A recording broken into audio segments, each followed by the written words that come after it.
was there to see me. Throughout the night, give transport to these people. I'm taking it back again. You are in Strathmore. I gave Strathmore 5 girls from Premier, from Vikings team, but no transfer fee was given to me. That's why the club is now dormant. Back to you guys, think about it so that Vikings can be revived. I'm going with Galatians 5:25. It's Carol, yes. Thank you very much. We get the question and about how to advance into... My name is Mary Aran, not Oh, Carol. Mary, thank you. Sorry for that. I'm the founder of Vikings Ladies Hockey Club. Thank you, Mary. My apologies. And President. There's no Carol there anymore. Thank you. Thank you. God bless you all. Thank you, Mary. I'm alone. They all moved out because I didn't have money. Okay, Carol, we get the point. We have gotten the question. Let's see how to tackle that. It's more about sponsorship and in a different presentation. But maybe, Richard, do you have something to say about that? Yes, so thank you very much for that question. And I think it's not just restricted to hockey. If you look at what sport has evolved to in the last 15 to 20 years, even locally, we have moved from just amateur and non-professional to professional, going towards commercial. And that is now again the ball that I throw back to the federations. If you're not going to develop a commercial template that you'll be able to cascade downwards to the clubs, it's going to be the same conversation that we'll have next year or year in, year out. We have corporate supported organizations or clubs, and we have self-sustaining or those supported by individuals. That is not going to be sustainable in the long term. If we have a commercial template, so for example, we have the National Football League or the National Hockey League. If the National Federation can develop a template that will be able to seek sponsors, first of all, for the national sport or for the National League, then now you are able to give a different leeway for each of the clubs to approach sponsors individually. But that, again, is guided by what you see as a commercial sense for the sport, but also going forward, what are you offering to these corporates who you're willing to support? There may be individuals who are benevolent enough to support you. That is not going to be denied. But if you're not going to have a template towards commercially driven and towards business elements, then that is not going to be self-sustaining. Thank you. Thank you very much, Richard Wanjoy, for that talk on navigating the industry, the essential skills that one needs to make it. A round of applause one more time for Richard. Thank you very much, Richard. Now, yesterday, the national football team, Harambee Stars, played against Angola at the Kasarani Stadium. That match ended in a 1-1 draw. Austin Oviembo, of course, scoring for Kenya, and now he's the top scorer in CHAN 2024, being played in 2025. I want to ask a simple question. How many shots did Kenya have that were not on target? If you happen to watch the match. Not shots on target, but shots that were not on target. Anybody know? Anybody know who knows how many shots Kenya had on target? Yes? 1 shot on target. Yeah, very, very, very interesting. Now, aside from that, I know we do have Arsenal fans, Manchester United fans, Chelsea, and the big clubs, Barcelona, Real Madrid. And I know we follow these clubs religiously. We are always trying to look at, you know, how many assists did a player get in a game, how many goals did your favorite player score. That is why people are calling the new Arsenal signing, Gyökeres 00 something. Because he's yet to make an impact, but it's just a new signing. The season hasn't started. So I want us to get into a very interesting conversation. How do we track these players? How is that possible? How is it that someone can tell you that, you know, in a game, a player, they had a top speed of 70 kilometers per hour? How is that possible? I want us to get into that conversation. And of course, it's all about innovation. I want to bring a man that who deals with data. His name is Mohammed El Badri, who's the CEO and co-founder of Corastats. And He's the visionary CEO and co-founder of Corastats, the leading football analytics company in Africa and the Middle East, a graduate of aerospace engineering from Cairo University. Mohamed seamlessly merged his technical background with the deep passion of football to revolutionize the game through data. Yes, and his focus is in Africa. So when Shege is at Nyayo Stadium, when the Ulinzi is playing, he can tell you which player had this assist, which player had number of turnovers, and so please, a round of applause for Mohamed. Welcome, Mohamed.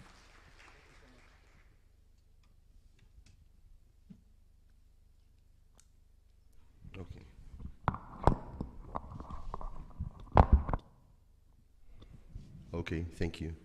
I like the introduction a lot, especially about the game yesterday. How many, have you all seen the game yesterday? Hey, Kenyans, who watched the game? Few hands. Are you shy to raise your hands? Okay. What do you think of the game? A good one? You think the red card was the problem? No. Who says no? No. In the first 15 minutes of that game, Angola dominated. Kenya was 11. Still, everybody's on the pitch. But Angola was dominating the game. I think 74% possession. So, data numbers. This is how we fix things before it gets worse. So I think Benny McCarthy is lucky to fix things with a draw, better than having the media on his back and everybody lashing him for a lose. Yesterday game, I guess the expected goals of Angola was how many? How much? How many? Does anybody get a guess? 3? 5? Actually, very close. 4.27. And for Kenya, 1.24. From one shot on target. Feel free to speak up because he's very interactive. We don't have to have the microphones. Just feel free to speak up, right? Yes. Yes. Yeah. So if the game ended 4-1, it will be a fair game. So lucky that we just conceded 1 goal and ended 1-1. So let's have the presentation. I want to thank Kaka first for being here to support me. My name is Mohamed Al Badri. I am an engineer, a CEO, one of the founders of Corastats.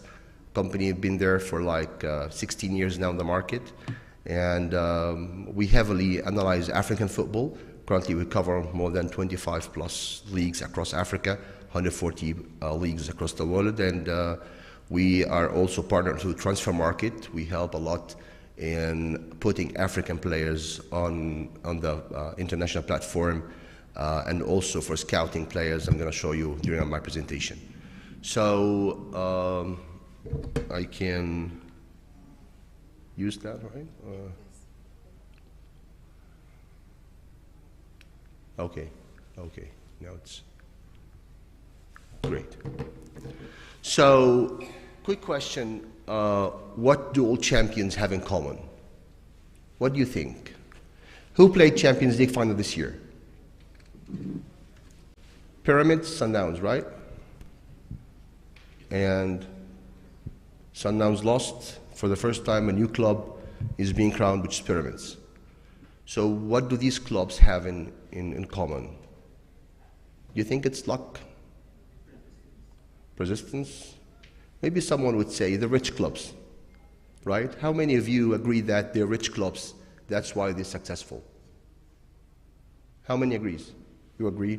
2, 3, 4. And how many agrees that they're successful? They're rich because they're successful, not successful because they're rich. Because people think the problem is in money, always in money. But actually money comes when you're successful. You see someone riding a BMW or Mercedes or have a good house and you think he just got that money out of luck. Even he's a drug dealer, he's doing a hard job. Even he's doing that, he's doing something. He has to do something and he has to be successful in that thing he does to be at that position. So these clubs has innovation, has process, has something within the club itself. I'm mentioning both because I was very lucky to have both as my clients this year. So 2 of the clubs playing in the Champions League finals are using CrossStats, and we're very happy for that. So I wasn't prepared to not be able to read the text on the slides. I hope you can read it. Can you? Okay, great. So, great zooming. Okay, so let's talk about the landscape in the sports industry from our side. Usually clubs, agents, federations, most of their decisions, if you don't have data, it's based on gut feelings and not based on intuitions, on the experience, but not based on solid facts. Numbers are solid facts that can help you to understand what is going on. One of the problems with the leagues, I had this discussion a lot, in an academy, whatever you're dealing with, you don't have enough video footage. Without a video footage, you have no history. You don't know what will happen, what happened, because you can remember what happened on the field for a period of time. An experienced coach could remember 30 to 40% of the major events of the game within 2 hours from the game. But next day, in a week, he probably will forget everything about that game. That's why we need to record every event that we do. The more recording we have, at least, I'm not saying we're yet there, we just record the games, the training sessions, but we have the basic element of adding the data layer on. So the video is very important to start adding the data layer on. When you, scouting players previously was based on connections. I will go ask, coach, you played with me before, you're now coaching the club, I want that striker, what do you think of him? And he gets, he's a good player, a decent dribbler, he's fast, but all subjective. And there is a say that I like to say there's nothing called bad player or good player. It's a player that can play within your system as a coach, or he can't. That simply you can see players like, let's name some, Eden Hazard. Anybody can say Eden Hazard is a bad player? Of course not. But Eden Hazard Real Madrid is not Eden Hazard in Chelsea, right? And there is lots of cases with the same. Adebayor, a lot, Anelka, lots of players played in top level. Very good at one certain club, bad another club. So this is what scouting is now different, because people are not scouting as they used to be. So the problems where there is no data, video footage scattered or missing, scouts travels a lot to watch players, lots of resources being expenditure, but not real revenues coming in to that. Then the rise of sports, technology came in. Richard was talking about the market of the sport industry is about 500 billion. We're talking about just the sports tech is about 10% of that amount, 40 billion. In Africa, we're talking about 7 billion. So the amount is really, really huge.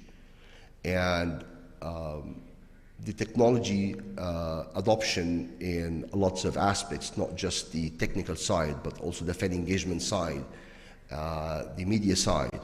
We were talking about the advertisements and how clubs can make money through sponsorships, through commercials. Do you know what are the revenue sources of clubs in general? Anybody? What are the 3 main streams of revenues for a club? So there are 3 revenue streams for any club.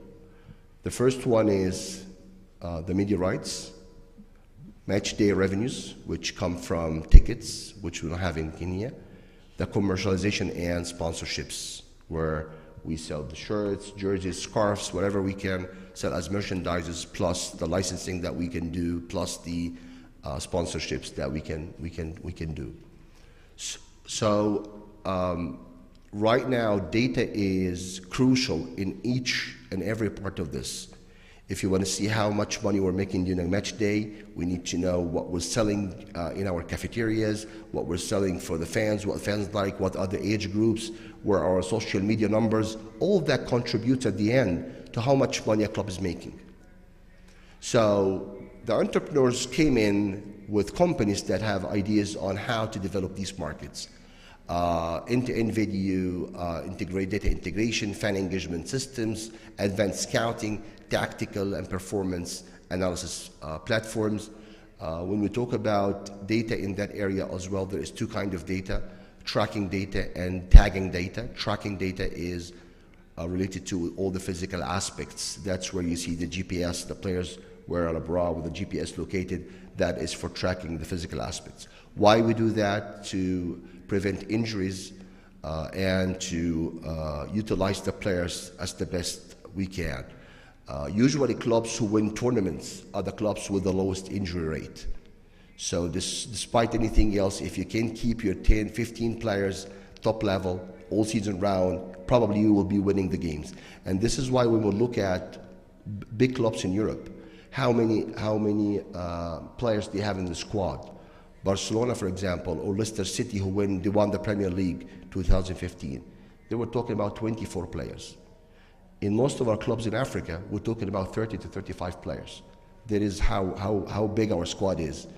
And during the years, we've done lots of statistics about how many players out of those 30 or 35 utilized. We found that the percentage is, most of the clubs play with around 18 to 20 player maximum during the season. These are the players they depend on. The rest, they play 1 or 2 games. So clubs are pouring money into players that do not play, and this is how we waste our resources. On the European side, top level, you would find only 24 players within the squad.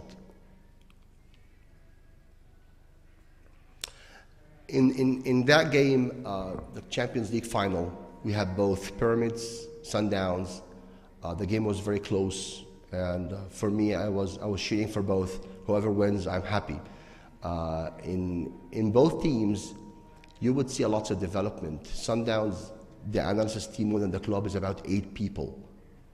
So the really European club mindset. They have academies around South Africa getting players, and it's not just about the money. The money comes because of the process they have inside.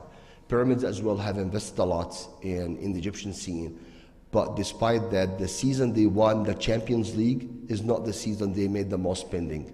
It's it was the most wise season they had. So they focused on the other things that make you success, not by spending money, by spending wisely. Now, in Corastats platform, what we do is we analyze videos and we combine data and videos in one place. We also provide scouting data. And recently, we integrated AI, and I think this is something Richard was talking about. I will show you in a moment about the AI, how we integrate ChatGPT with Corastats data and produce quality content super easily. So this is the video analysis. I'm going to show you now how easily you can get access to the video footage with just simple clicks.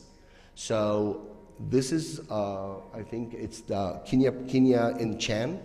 And can you just pause, please, Kaka? Okay, so this is a list of events up there. Can you zoom in, please? Yeah. I selected the attempts of Kenya, and I selected a zone on the pitch. Okay. Now, please continue the video. Now I hit search. Pause, please. Go to the right a bit. Now that lists me all the attempts by the Kenyan B team during the CHAN, and we will be able to play these clicks. So the clips will be played. Please play the video. So this is the first clip. It's an attempt. So we got all the attempts. This is the location of the attempt. And you can download that clip directly to your laptop, share it with your players super easily. So you can select up to 80 parameters, different parameters during the game, from every pass, every cross, every ball won, ball lost, dribble failed, dribble success. You can select any of these per player, per team, defensive or offensive. So I can say, okay, show me the defensive, when we were defending as Kenya, and all the attempts that happened from that area on our goal. So all that you can get it with just very simple clicks and be able to watch these clips right away. Continue, please. Next slide. Scouting. We have a nice tool that we call Scout Similar. Scout Similar is a tool that allows you to select a player you like, and you go scout that player from other leagues that we have access to. Can you play the video, please? So I selected a player here from, I selected the Kenya Premier League. Go ahead, continue, please. I selected this season, and I searched it for wingers and center forwards. I hit search. I went to one of the player from police, I guess. Can you zoom in so that we can see the name of the player, please?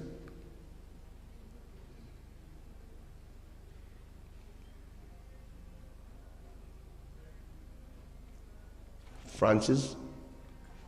You know that player? Yes. How old is he?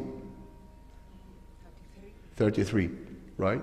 So he's old, and we want to replace with someone younger, okay? He's a good one, so I chose Tanzania, Uganda, Zambia. Neighbor countries, similar culture, somewhat would fit easily within the team, so I selected both of the 3 leagues, and I will hit search.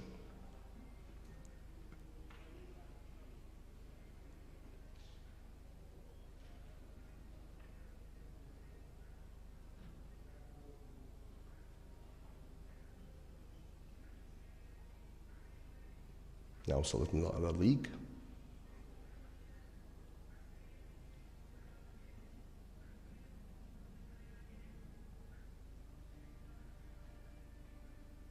Okay. We make sure that we lock in the same position, and we'll hit search right now. So these are, please pause please, and zoom in. So this is the first player from Tanzania. Okay, this is the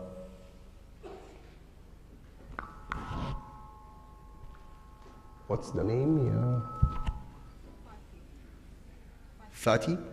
Okay. I'll go to the right. Let's see the similarity to Francis.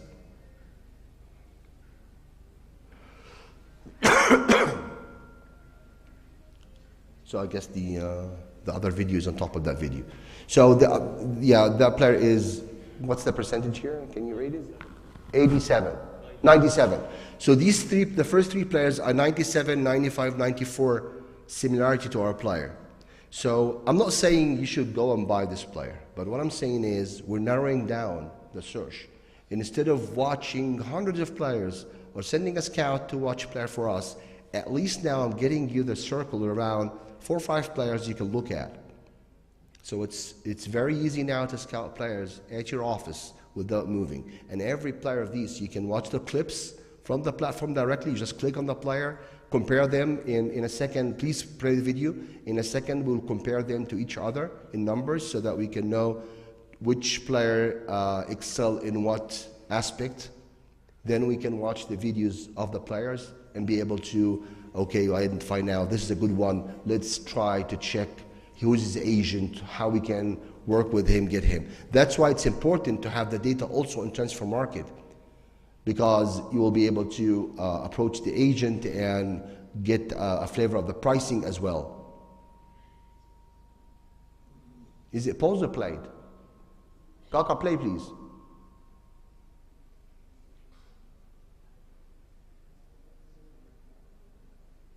Yeah, here's the comparison between the players. So we select the competition, which we want to see them in the league. And usually we do 2 things. It's absolute numbers and per 90. Per 90 is a way to eliminate the difference of minutes played. Because if I have a player who played 20 games, so that player has much minutes played than another player who played just 10 games. How you can compare both? It's hard to compare because that amount of passes the player has done is much more than this one because he played more playing time. So we do the per 90, which you multiply any number you see by 90, divided by the minutes played, and you get per 90. And then you have, that's how much you make per 90 and how much I make per 90 per every aspect that we compare in. Passes, crosses, dribbles, whatever they are. Next slide, please. So this is the data analysis. This is the kind of reports we generate. I would urge you, let's move to the, it's hard to read it that way. I have a downloadable version in the next slide. So we have here all the stats of the game. Then we will talk about the penetration final third, the formation first, how the team average formation is, possession by third, penetration final third. And I want you to, can we, remove the, please, if you have your phones, you can scan the QR code and look at the report so that you can have a version of that.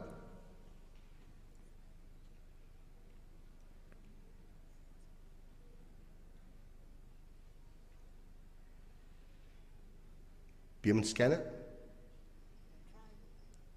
Is it working? Chico? Okay.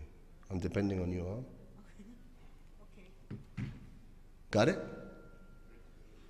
Anybody got it? Oh.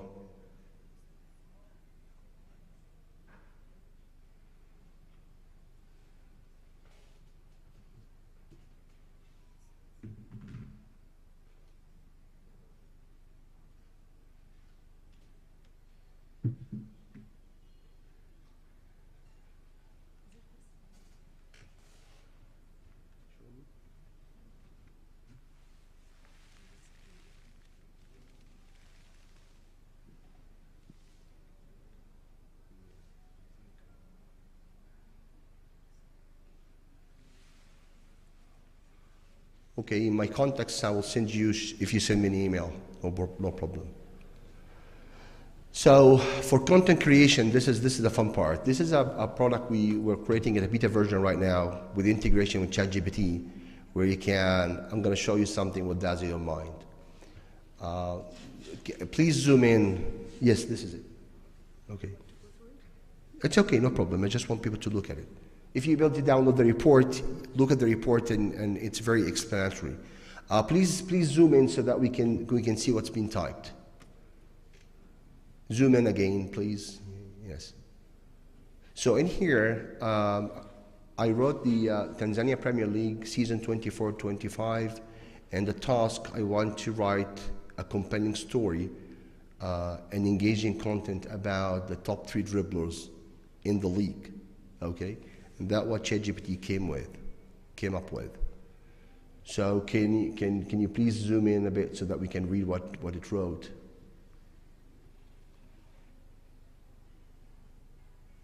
Okay, Shiko, can you read it, please? You have a better vision than mine.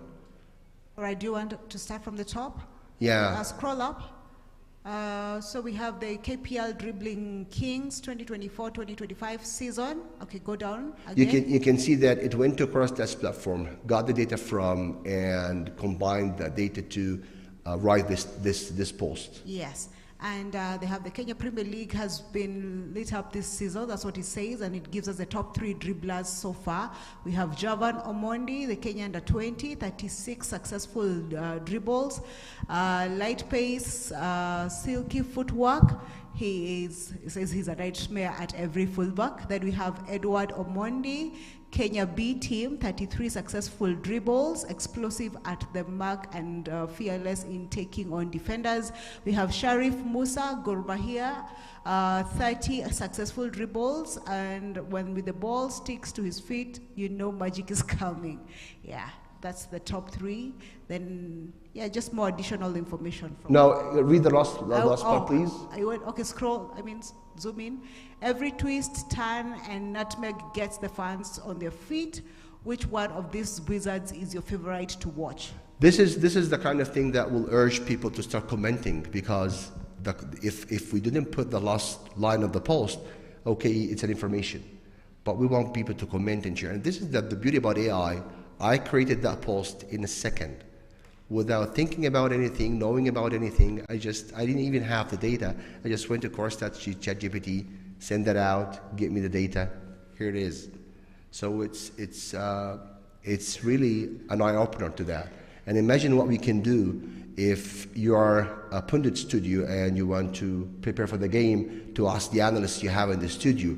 You will get prepared better than them. Sometimes you have more information to corner them with questions that you get beautiful answers from.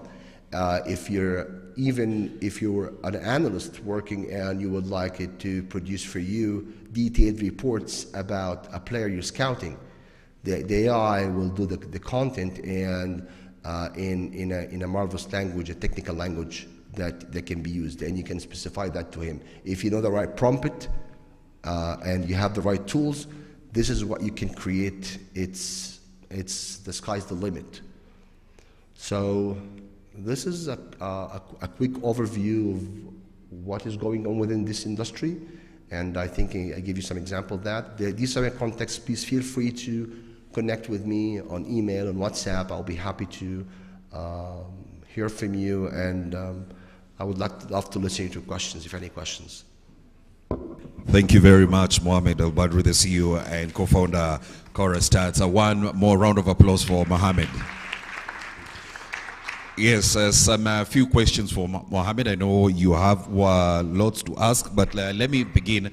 Mohammed, there is a reluctant approach to invest in player data in some parts of Africa. Why do you think it's so? Why I'm thinking what? Why do you think there's a reluctant approach in some parts of Africa to invest in, getting player data? I think the availability of data is something hard to find. Also, again, coverage is not very good in Africa at the moment. The FIFA is doing some good work right now with the FIFA Plus TV, which is broadcasting some of the games.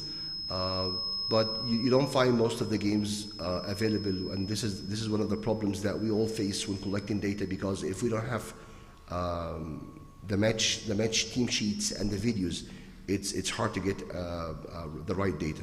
On the other side, the clubs now, I see that the clubs have changed their mindset. A lot of the clubs eager to get data and to have the players' data, because now they see that's the new trend and everybody want to be within that trend. But it's sometimes people come to you with, it's a financial problem, that we have financials problem.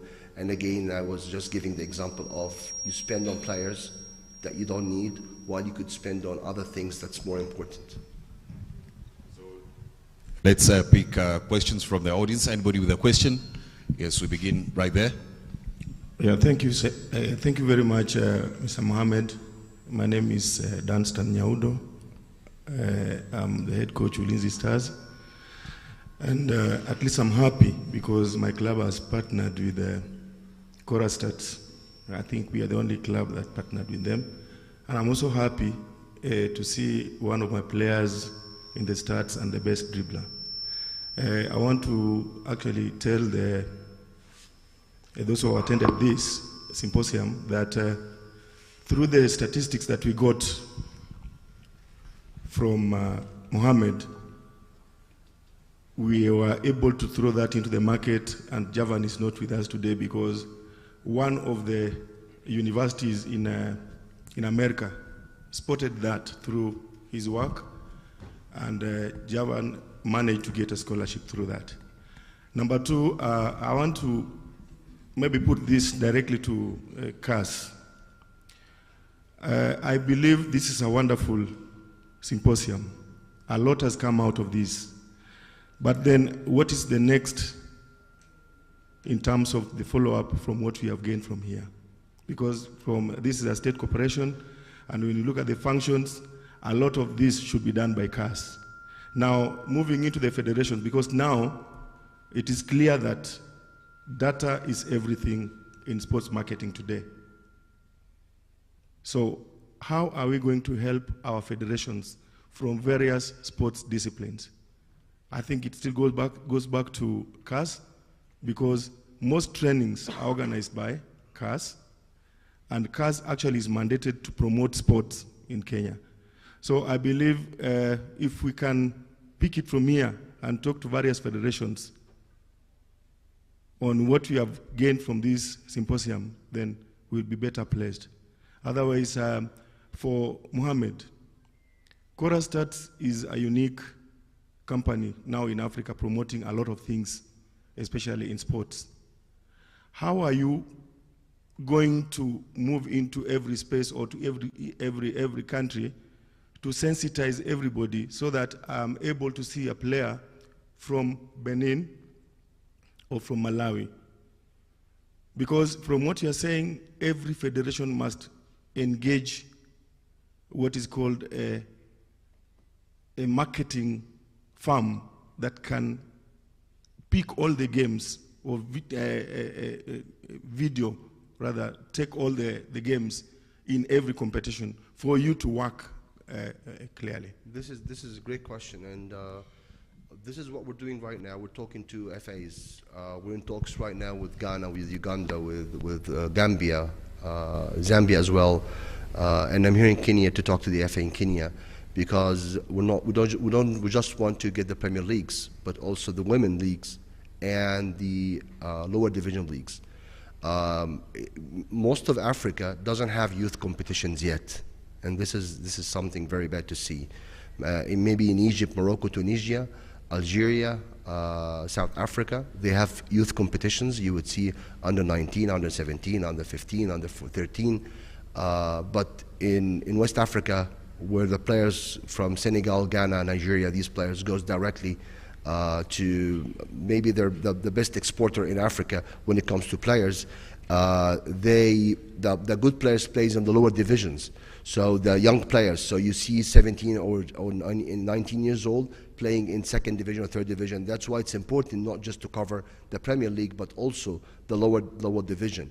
And the clubs need to understand that we are here to support them, because if you will be able to analyze your games, analyze your players, put your players in transfer market, this is how you can get your players seen, recognized, and clubs would approach them, scouts would approach them, agents approach them.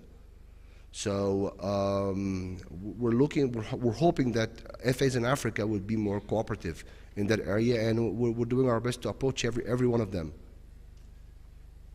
Thank you very much, Coach Nyaudo, for your question. I believe the gentleman seated next to you also had a question. Yes. Good morning, everyone. My name is Morgan Nalianya from Kenyatta University. Mr. Mohammed, I would like to know, sometimes I do wonder a lot. Like, for example, from the yesterday's game, the stats say the expected goals for Angola was 4, and now they scored 1. So what normally brings about these discrepancies, or rather, how much can we trust data? Because it costs a lot of resources for people like me who do gamble. And then another thing,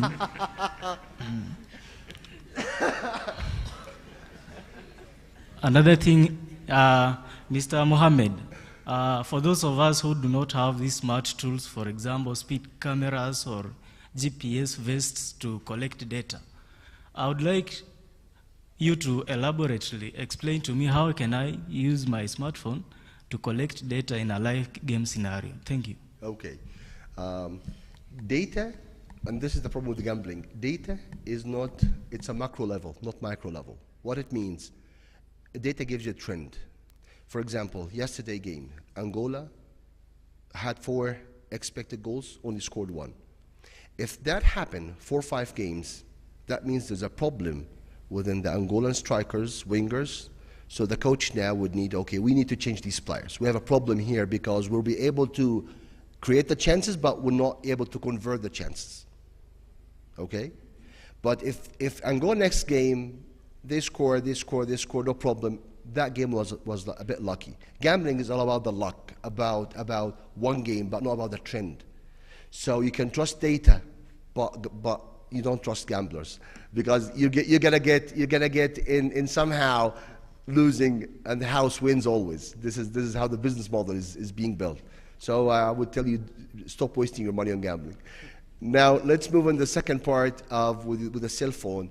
Most of the cell phones now have better cameras than professional cameras. So I would ask you, get a tripod and a clamp to the cell phone with a tripod, put it in the field, put it in airplane mode, and start recording your games. Once you record the games, you go back home, do the analysis. You could start with a minimal tagging. Let's tag attacks. Let's tag all our counter attacks, transition attacks, organized attacks, attacks from the right, attacks from the left, and we have folders for that, and you cut that into pieces. If you're using Mac, iMovie would be nice. If you're using Windows, you can use an open source tool like AVIDMux, for example. You can cut the phases of the game and memorize that in your desk, and you'll be able to get back to that every 3-4 games and look what happened. Are we up? And from the clients you've just mentioned, Mamelodi and Al Ahly, these are big budgeted clubs. So my question directly is, do you think maybe for local clubs who maybe can't even hire performance or data analysts, is there a softer version which is more effective as well? Actually, most of the companies, even us, we do that. We do, pricing starts from $1,200 a year up to $10,000 a year based on, depending on what is the package you're going to take. So there is a lot to be offered in that area. It's not that for the high end. Every club can do that, and we always help the clubs as we know that some countries are not as rich as other countries when it comes to the football industry itself. Not about the economy, about the clubs. So we different some of the prices based on that, because we know that market is still growing. This market is still in need. So I don't think the problem is in the financials. It's whether you see that value or not. This is the problem. One last question. One last question before we wrap it up. Okay, thank you very much. Mr. Mohammed, you see, I have seen the statistics, like US dollar 40 billion, that's good. Then when we come to scouting, you see now me, I like traveling because sports is about tourism. Well, if I get a good player out there in the village, maybe I'm in Garissa, how much is it worth that player, as in, you know, we are in business. This is you, this is me. I found a good player. How much are you willing to part me so that it can be a way of making a living? That's a good question. We can talk outside the air. We can take this one. Thank you. Another question, the last question. Well, about CHAN, it is Kenya, East Africa. Well, let's go to AFCON. Ivory Coast hosted the AFCON, correct? So how are you going to help us, Kenya, to be in the same, to be as the Ivory Coast, because they worked for 7 years, the hotel, they worked for 7 years, the teamwork. How is it possible, as in we can? Okay, I don't like these kind of comparisons because it takes out the culture context out of the talk. Now you're talking about the Ivory Coast model. The Ivory Coast model, West Africa model is different than East Africa. And for me, I'm saying that West Africa has ruined their football, ruined it, because their players are just like your excuse what I'm going to say, you have cattle and you're selling your cattle. You're not creating any value of that. You're just raising these players to be sold to Europe, get the money, and that's it. That's not the industry that we want to make. I would say I like Tanzania model a lot. I think Tanzania is a huge success. Yanga and Simba, what they're doing right now, because I know that Simba is making about around $300,000 a game. Home games, each game, because the stadium is full, 60,000. So imagine, this is the real thing. This is what you need to be.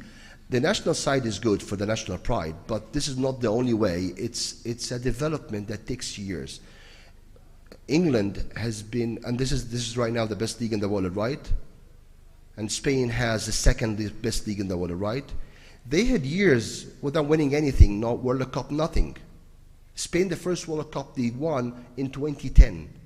The first World Cup it was 1930. That's like 80 years to win one World Cup. But it's a process they have built. Build a good league, make a good team, have a good managers, educate your coaching staff, good pitches. Don't play on AstroTurf. And when you go to an AFCON, you play on the natural grass and you feel the player doesn't know how to play. They were trained on different grass, different kind of pitches. So you need, it's a process that you need to develop. It's not, course that's not going to help you to win anything if you just depend on course stats. Course is a part of what you have to build, but you have to build lots of things to get to that point. Thank you. All right, thank you very much. Allow me to take the floor now, but I'm going to just give just one question, and this I'm giving because, come here, you were raising your hand. This has been, she's our student, or she's part of the, come, meet me. I'm trying to pass time for you, to get time for you. You have a question, but I have seen you all the time doing your presentation here. You haven't talked yet, but this is a good chance for you to just ask a question. Okay, hi, my name is Hope Jepkoech and I'm part of the Tongilmudo team, and my question is, are you guys planning to expand to other sports? And for example, the sport I do, Tongilmudo, it's a new and upcoming sport, and are you guys planning to also do this data analyzing to smaller sports or to new and upcoming sports, or just like football, basketball, those like really popular sports? This is a very good question. Thank you. Thank you so much. Usually companies, when they take a decision which sports we cover, we look at the financial aspects of that. Martial arts, for example, the resources, we're talking about football, which is already have resources, we will struggle with other sports, it's going to be harder. But despite that, I think it could be a lack that we don't do that, but an opportunity for everyone here who wants to start a company to cover that aspect. So if you are in that space already, in studying something related to data science, programming, engineering, this is an opportunity that you can work on a scale, small scale first, to analyze your team's data. I will tell you a personal example. My girl plays badminton. I taught my wife how to analyze their games. So she now has a tripod, a camera, mobile phone actually, not a real expensive camera. We put in a training, and after training, I taught my girl how to do her very simple analysis. Watch your scenarios, how to file your files so that you can go to it and do small analysis. And usually, when the player does that, the reflection is better because it comes from inside. He knows he made that problem, he made that mistake, and that's how you develop. So you don't have to wait for someone to come and offer you that. It's something you can start building right away and offer it to your teammates, colleagues, your club, and maybe expand across other clubs within the community, especially with the small sports. I know the community is more tight and more like a family. Not like in football, a lot of people. No, it's a smaller community, so it's easier to propagate things there. So I would say start from now. Don't wait for someone to offer you something. You can build your own stuff. There's a lot of tagging tools online, by the way. Email me, you got my contacts, email me, I will send you a bunch of software. Some of them is open source, free of charge, you can use to tag things yourself. Some of them is paid, but the pricing is some of like $10 a month, so not very expensive for a team that can have a budget to do that on a monthly basis. So there's a lot to be done within that space. All right, thank you, Mohammed. Let us appreciate his presentation today. A lot of great information he has told, and it's all about initiative. We just start small. He just said you can get free platforms, or even just that you can pay $10 a month, and we are able to just get your own statistics. Thank you very much, the young lady from Tongilmudo, and to all other teams that we have today. Feel free to interact with us. It's not just for the coaches and the other sports participants that we have here. It's also for you, whether you're practicing it in action or you're practicing it off the field. Thank you very much. All right, now we're going to take a break now, take our health break. We will take our tea, just 20 minutes of it, and then we'll be back here at around 11:15 to continue with the next session. Thank you very much. And let's keep time, tafadhali.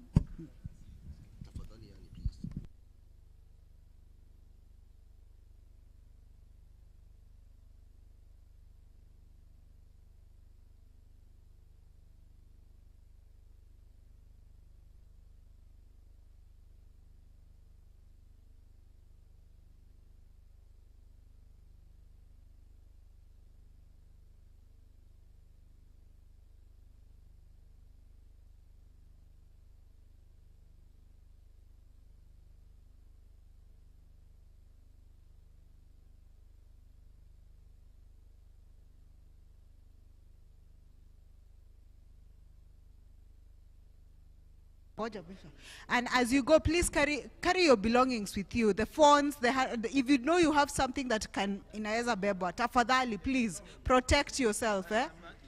Thank you.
1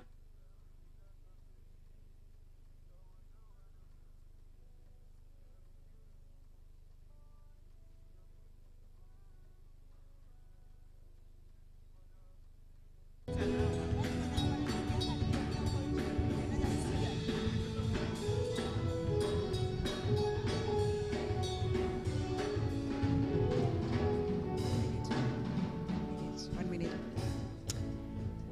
Just 1 minute. You're doing an amazing job. Ni sisi band tuwapigie makofi wenye tunaentertainiwa sai. Thank you very much. I'm just making an announcement. If you can hear the voice, my voice from outside, please make it back to the hall so that we can continue the program of the day. If you're out there, tea time is over. Kindly make your way back to the hall. For the meantime, for the next like 2 minutes, mungare na your time. Ngara tu. You guys are doing a good job.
Makofi. Let us appreciate them. Thank you very, very much. Nisisi Band. You guys, what are the social media handles in Nisisi Band? Hapa biashara najua mnapata. Good work. All right, let us settle in. We'll just begin as we are. We're just about to wind up, by the way, guys.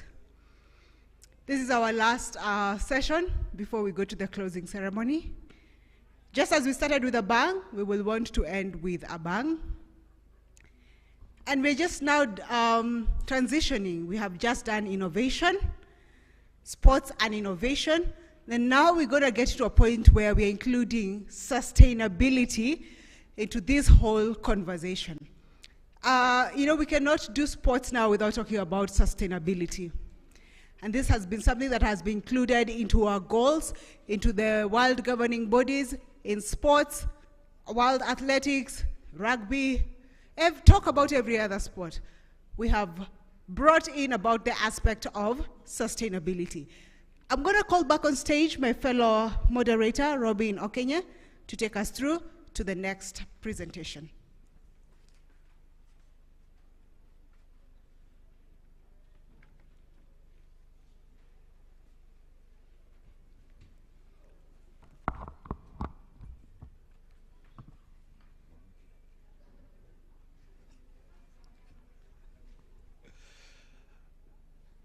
Ladies and gentlemen, good afternoon. Tumekunywa chai, joto imeingia, si ndio? Sasa tuko sawa. Unajua hata vile bandi ilikuwa inacheza, you could feel there is some more energy. And as Shiko said, let's finish it with a bang. Ama vipi? So we want to get into another session, and it's all about sustainability, sustainable leadership, and how sustainable leadership and global collaboration is shaping the future of sports. As Shiko said, nowadays you cannot talk about sports without talking about sustainability. I want to call on stage Ngongang Wanji from Stockholm Environment Institute. And Ngongang specializes in spearheading air quality projects and orchestrating data science initiatives throughout SIE Africa. His core responsibilities encompass guiding design, methods, analysis, including modeling and reporting aspects of data collection for projects related to air quality and energy. Please, let's put our hands together for Ngongang Wanji. I hope I said the name right. I did. Welcome, Ngongang. All right. Thank you very much. Good morning, all. I'm trying to gather my energy together because I just had a surgery some days ago. So I'm trying to recover from that. So please bear with me if I'm not able to have much energy as the presenter. I'll try to, as much as possible, to convey the message. Yeah, so my name is Ngongang Wanji. I'm from Cameroon. But I work here at in Kenya with Stockholm Environment Institute. We are based at ICRAF, for those of you who know about UNEP, Gigiri. So that's where we are based. Is there my slide? Is my slide up? There it is. Okay, thank you very much. Now, if I have to answer a quick question, what is the career opportunity in sports when you talk about climate change? I don't know if for the past few days you guys have been sitting here, if the discussion around climate change has been part of the has been part of the opportunity. So I would like to quickly maybe share with you, as I'm engaging my presentation, the fact that sport, I've been working on the domain of sport and climate change for the past 7 years now.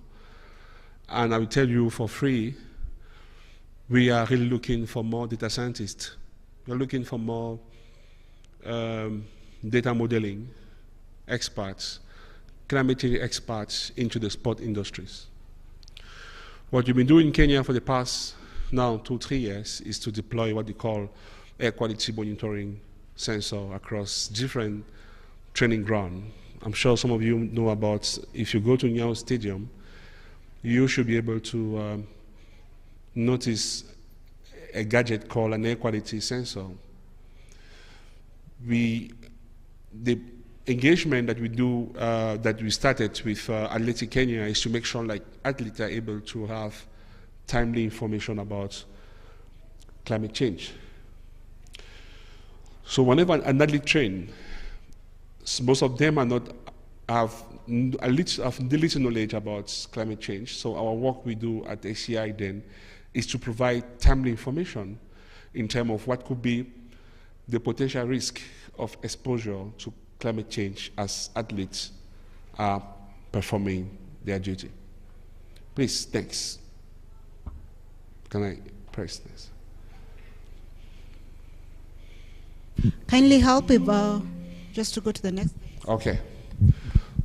Thank you very much. So as mentioned, nowadays, sport is no longer just a discipline that is being isolated. If you look at sports from the holistic perspective, in fact, for me, when I started this program 3 years ago, I was only dealing with environment until I got to know about the fact that there's a niche for the whole knowledge I managed to gather in environment to apply into sport. And the good thing about sport is the fact that, there's a whole lot of flexibility around. If you are coming from the engineering perspective, you can find your way into sports. If you are coming from the social sciences, you can find your way into sports. If you are coming from community health, in fact, sport for me stands as a ground whereby almost all other fields can find a way of getting their impact into the sport industry. So looking at it from that perspective, please next. Looking at it from that perspective, SCI has actually been shaping they've been able to voice their opinion when it comes to understand what are the current sustainability strategy that have been adopted by most international institutions that you know about, like the IOC. So most of these institutions have sustainability strategy that target environment, that target ambition, like climate change ambition. But sometimes they are too ambitious about their target, because if you don't use science to set a target, you might actually be off the, you might actually promise things that you might not be been able to achieve. So one thing that we do a lot at ACI then is the possibility of sharing our voice using the science. The possibility of using the science to back up some of the content that we have into some of the sustainability strategy document. Please, thanks. So like I mentioned, when you talk about environment and climate change in the sport industry, you need to understand the fact that sport practitioners, I'm not talking about me, I'm just an average footballer, I'm a normal striker, but when you look at people who perform sport on a daily basis, they are exposed to climate change. That is the message that I want to bring to you today. The climate change they're exposed to actually make them vulnerable to maintain some high level of performance as they are practicing their discipline. The truth of the matter is, if you look at, for those of you who follow football a lot, right? Who followed the last World Cup in Qatar, there's a new regulation that came into play. Like now, because the game took place in a very high temperature, it was too hot, that they now have to include what you call the interplay, like player were allowed to take some pause, some break after 10 to 15 minutes because of the heat. So the fact that heat exposure become a significant threat to sports is now very important to see how such information can actually be packaged in such a way like practitioners of sport can understand how to mitigate the impact of the risk as they are performing their activity. I know all of you are quite familiar with the Sustainable Development Goal, right? I don't want to talk about that because I know that's something that almost cut across all aspects of the sport. Please, next.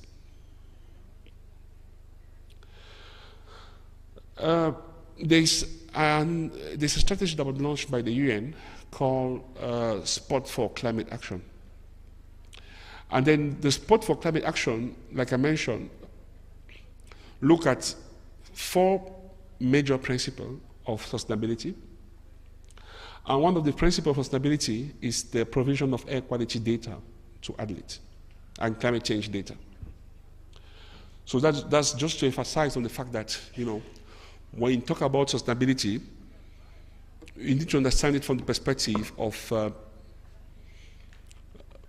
how are we reducing what within the sport industry, what are the sources of pollution that can affect the environment, and how does the environment also affect the sport industry. So for those of you who have time after this presentation, you can go and check again, and look for the Sport for Climate Action, then you will be able to look through the content of those different pillars. Please, next. Like I mentioned previously, one of the things I do on daily basis, even as I'm not feeling fine, is to always have my computer with me. I do a lot of data analysis, do a lot of AI modeling. And one thing I've been trying to track over the years is how the temperature of the world has been changing, right from the 1979 all the way to last year. For those of you who read a lot about the environmental reports on climate change, you would have noticed the fact that last year was one of the hottest, last year, February, was the hottest months ever recorded in the world. As you can see on the graph, things are not getting better. The thing is, like, if you don't look at it from the perspective of vulnerability, you might think like, okay, 30 degrees is fine, we can bear it. Unfortunately, for athletes, it's a problem. Not just for athletes, for everyone on Earth, it's a problem that you need to address. And this data has been there available to the public to really understand, like, if I'm training in a very hot environment, how will it affect the performance of my activity? And of course, for you who are familiar with the environmental analysis, we talk about the heat stress. You will see when someone is running, at some point, when someone collapses during running, sometimes it's also affected to the fact that the temperature at which his body has been exposed is very high. And then what happens to the body when the temperature is too high, the body shuts down. The body shuts down to protect you, because at some point, if your body keeps running, your lungs, everything, all part of your body, at some point, get to the breakdown point. And that has a lot to do with the level of temperature, the adult temperature. Please, next. Next. So, one thing then we tend to do in supporting countries that are signing the Sport for Climate framework is then to provide to them this type of information. And then also for you who are sitting here today, I don't know exactly if some of you are still in school, but I'm telling you, we need to embrace data analysis, environmental data analysis, to be able to provide your input into this conversation. We have a limited capacity of scientists who are interested in, especially in Africa, in devoting their skills in providing such information to different sport federations. But for sport federation to be functional for their athletes, we need to actually make sure, like, a lot of this information become available to them. That's why I'm here today also, to talk about this career opportunity and then see how some of you who are engaged into that can actually have much more opportunity to understand the needs of including environmental discussion into the sport industry. Please, next. I'm sure, like, you might not be so much familiar with the aspect of air pollution, but air pollution, if you want to have it being a main takeaway from my presentation, we normally call air pollution as what? As a silent killer. Now, can someone tell me, when an athlete run, he breathes 30 times higher air than you and me in a normal condition. So, which means it's like, if he's training in a very bad condition, what is happening is like, he might breathe as 30 times bad air as he's supposed to be doing if he was training in normal condition. I don't want to go too much into the science of air pollution because this is for another discussion, but my point in this slide is just to give you some critical alerts about the fact that clean air for health is no longer an option for sport industry. It's a must. You must safeguard our people who practice sport at the highest level, and also for those who practice recreational sport activities. You need to understand a bit about what is the level of air pollution I'm exposed to when I'm running, when I'm doing my exercise. Please, thanks. And unfortunately, Africa, where we are standing today, is one of the continent that is being exposed to a higher level of thank you very much for highlighting that. So when you look at the aspect of the amount of measurement that are available to provide the air pollution data, unfortunately, Africa is still lagging behind. That's why in our program we did, as I mentioned at the introduction of my statement, we're trying to work with Athletic Kenya to close the gap in terms of instrumentation that could be available to all sport infrastructure in Kenya. I'm talking about Kasarani, I'm talking about Nyayo Stadium, I'm talking about Uluzi Sport Complex, I'm talking about in Nakuru, where we have Nakuru Athletic Club, Eldoret, Lobo Village. So what we're trying to do is like, we are able to track the historical data of air pollution and then advise the federation ahead of any competition, like this is what has been the air pollution over the past 4 years. And then if the air pollution has been good or bad, we then propose what could be the mitigative measure. But at least Athletic Federation, Athletic Kenya now is able to act upon the data to see how they can prevent exposure of the athlete. Please, next. So, just to repeat myself a little bit, just to let you know the fact that, like the IOC, the IOC, a lot of international institutions are adopting the sustainability strategy. And I was part of the team that also advised in terms of the inclusion of the air pollution data in one of the as one of the pillars of the strategy. Please, next. Next, just to repeat myself on that. So this is just a bit about the leadership of Athletic Kenya. That was starting at the COP29, where the president actually presented the effort that they're doing in order to curb the impact of climate change within the sport industry in Kenya. So it was just sharing about what was happening. And then the issue now I wanted to raise here is like, as athletes are supposed to be champion in sport, we also need to pick among them people who can actually take the message forward in terms of promoting clean air. Next, please. So this was in Senegal, I think 2 years ago when we were preparing. Senegal is hosting the next Youth Olympic Game, the very first in Africa, first country in Africa to host the Olympic Game. So what we're trying to do was to prepare Senegal in deploying air quality sensor across all the sport institutions, sport venue where the event is taking place. Now we have almost 3 years data. So the idea of that is to be able to use that data to comply or to inform the sustainability strategy that the government has taken as main ambition. That other stadium is in Dola. For those of you who know Zambia, that was during the game, during the under 18 athletic game. We did the monitoring before the game to be able to understand if the stadium actually, or the period of the months where the event was taking place was convenient. Please, next. So this is my last slide. This was just for you to, just to share with you a bit about what does that mean in terms of the policy implication when you talk about air pollution within the sport industry. So this is just an example of what we mean when you talk about having to do a long-term air quality monitoring. This was, I think, this is Nairobi, during the Nairobi Marathon. We've been monitoring air quality over the route that was used for the marathon for the past now 3 years. And then in a very combined manner, we're trying to share what has been the result of that data collection. So as you can see, the red aspects, the red side, were the spots where the data of the PM 2.5, we stand for the particulate matter 2.5, were recorded during the game. So the message that we'd like to bring here is the fact that if you have to choose the part for the next Nairobi Marathon, that site needs to be removed because it's actually close to, if any athlete is exposed to that level of exposure for more than 1 to 2 hours, there's a high probability like its performance might be affected.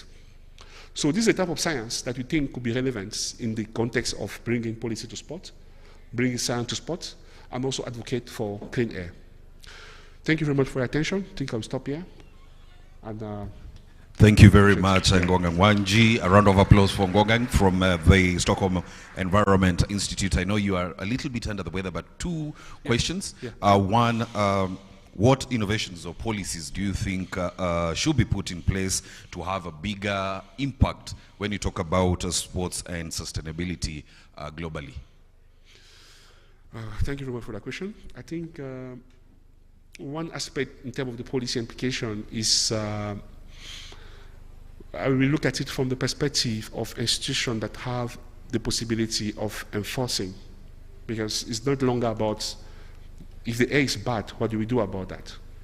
So that's why within our partnership, we're trying to work with NEMA, which has the mandates of ensuring like air quality is good, to make sure like once they have such information, how can they work closely with sport institutions to ensure like, you know, environment where athletes are supposed to train are supposed to benefit clean air. So that's why we think having historical data that will inform the policy development is very critical for this innovation. Thank you very much, Ngonga. I know you're a little bit under the weather, so one or two more questions, then we are done with Ngongang's presentation. Barry? Thank you for the presentation. Okay. I'd like to understand, for example, Nairobi hosts two big events every year, the Nairobi Marathon and the Stanchart Marathon. Yeah. To what extent does Stockholm, your organization, help in teaching them about the air sustainability? Thank you. Yeah, I can answer to that.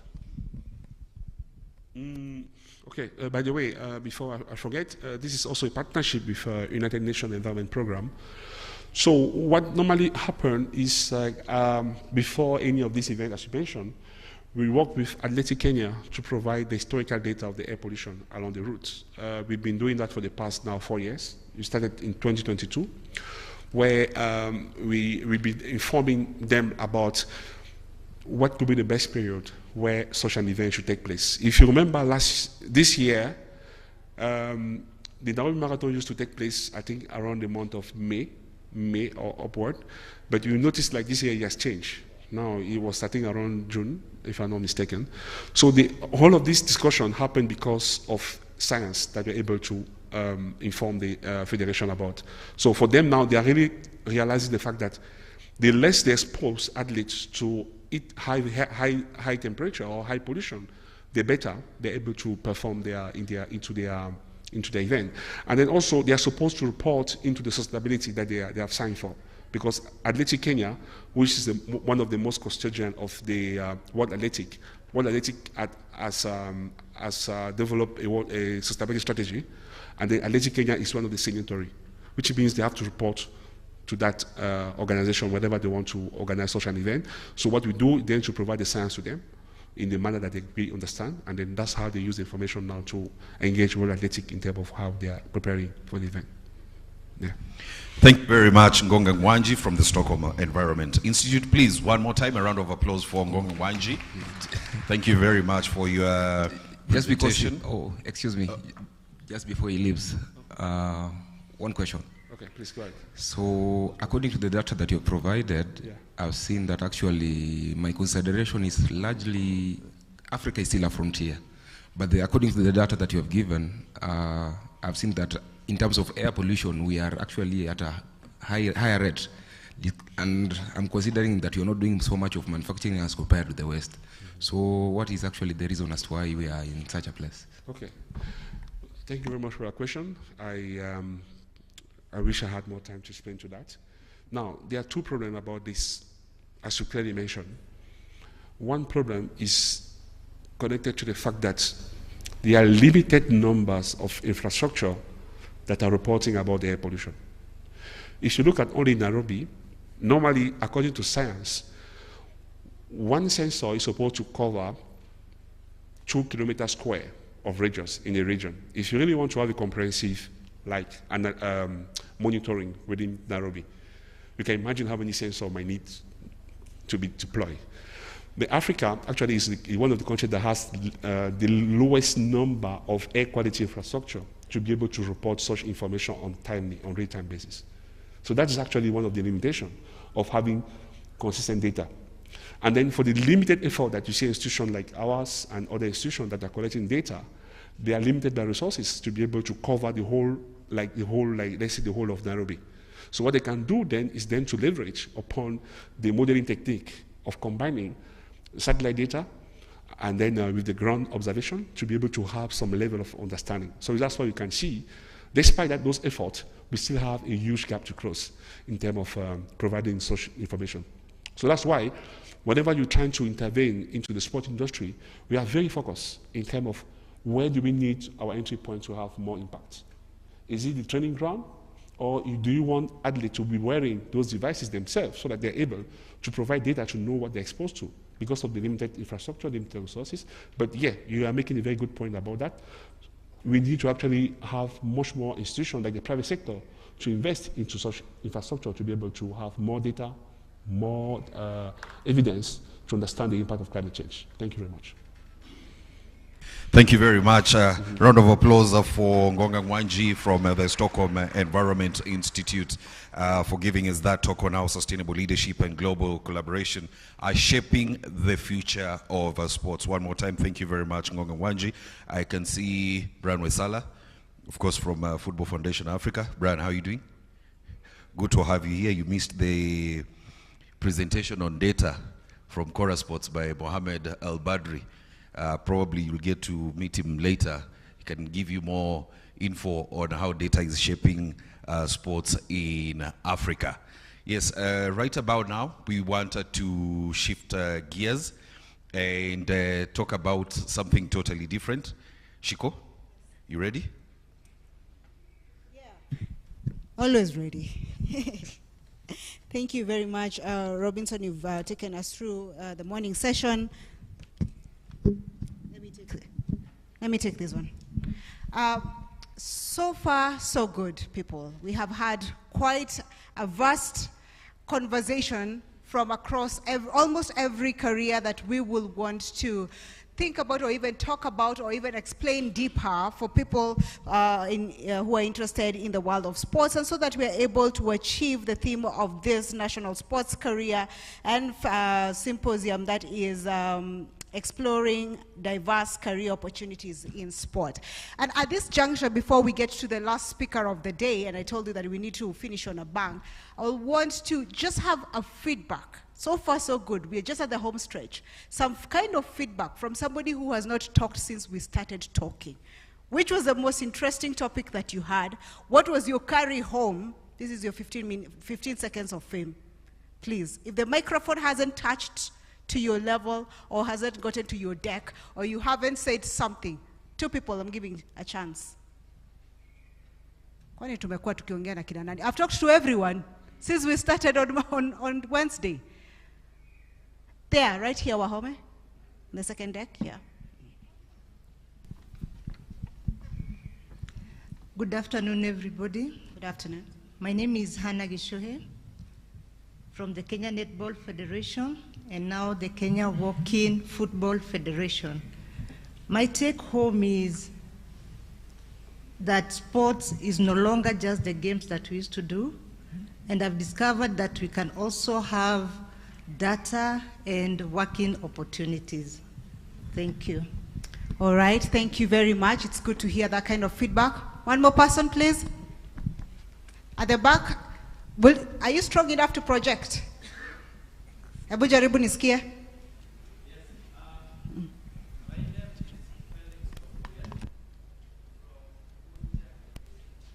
Wahome, I think you need to sprint now to that level.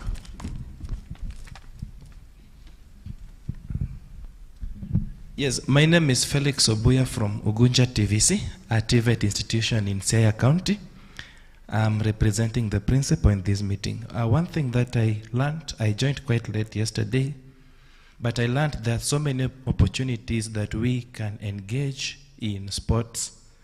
And one thing that caught my attention, being that I'm coming from a TVET and I have that passion for TVET, is that we can participate in adaptive sports by basically developing tools and equipment or machines that can be used by people who are enabled differently. And therefore, I think it is high time that maybe TVET institutions may need to be engaged or be innovative enough to engage in making and designing of equipment and machines that would be used by people with PWDs. Secondly, I also learned that we may also be engaged in research areas and basically take active sport as part of an income to our institutions. Thank you. Thank you very much. It is also, I like the fact that you have highlighted on that inclusive part and adaptive sports and how it can diversify our thinking in the world of sport. The final one, Wahobe, where are you? Where's the microphone? Good afternoon, everybody. Good afternoon. Thank you so much for this kind of opportunity. Listening to the speakers of the day, I've gathered some things, but in a nutshell, that means as the Sports Association of Kenya, we have a lot of work to do. As a sports enthusiast, definitely I've generated my agenda points to ask the Sports Association, which I'm really eagerly waiting for the opportunity to ask them the questions. Thank you. All right. So in short, unasema kazi kwenyu. Yeah, kazi kwenyu. Kazi kwenyu. Sisi sote. Kabisa. All right. All right, thank you very much. We will be getting into another session maybe to just get your feedback. But for now, allow me to introduce to you Mr. Peter Quest, the head of youth programs and innovation at the Kenya School of Government. Mr. Quest is, just a second. Is a seasoned professional with over a decade of experience in youth development and community service. His career has been dedicated in empowering young people and fostering positive change within communities, making him a respected leader in this field. With over a decade of experience in leadership and governance, Mr. Quest has honed his skills at the Kenya School of Government, where he has played a pivotal role in shaping programs to equip young leaders and essential skills for societal impact. He will be guiding us and telling us more on the role of the Kenya School of Government in this perspective. Karibu sana.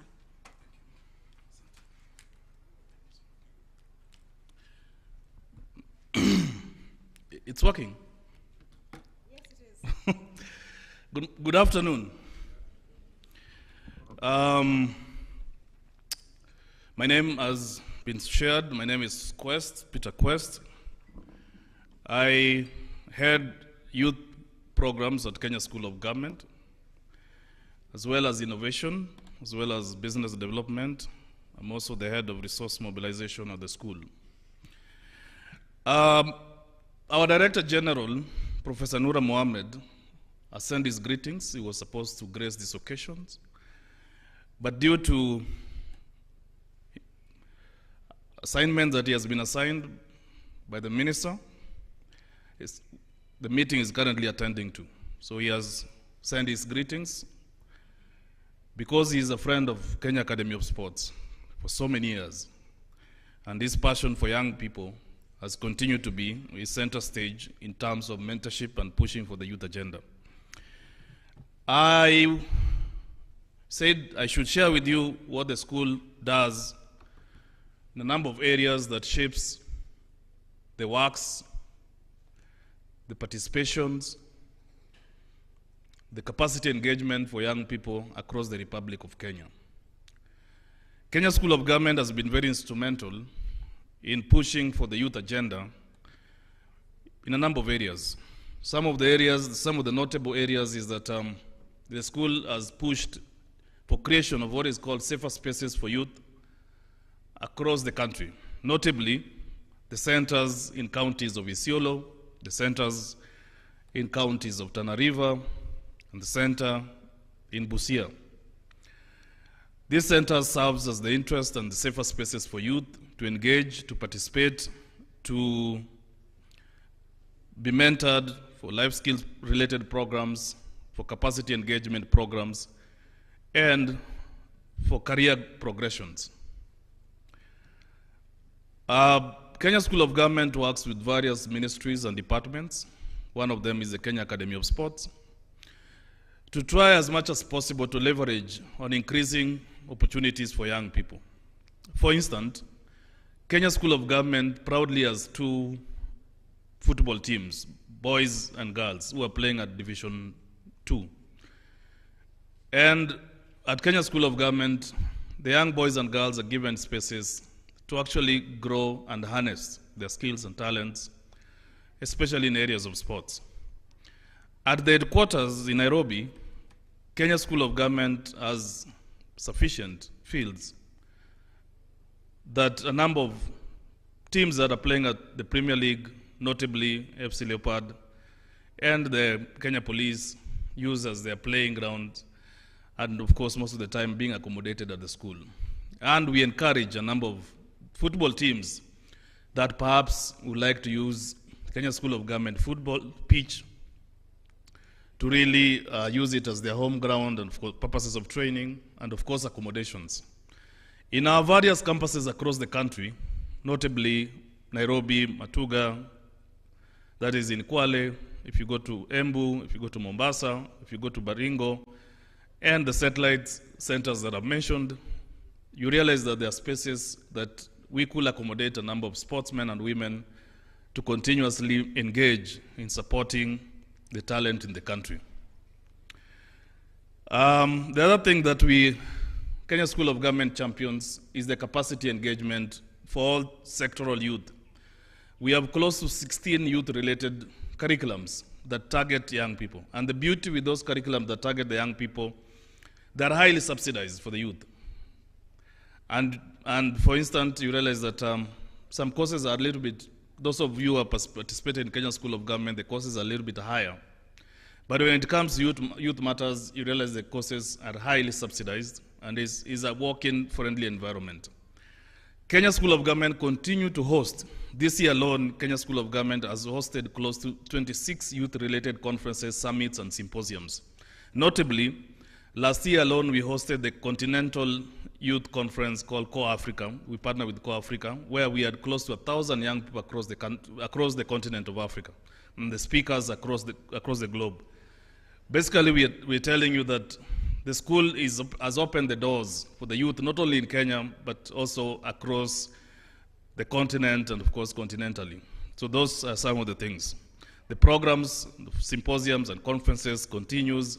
A number of events that are targeting the young people. For instance, right now we are organizing youth-related programs and, of course, issues of summit. We are planning summit for climate change that actually is youth-centric. We have a number of youth mentorship and coaching programs that are actually planned. And now the most interesting part, we are going to have a youth intergenerational dialogue, but these youth are actually those within the public sector.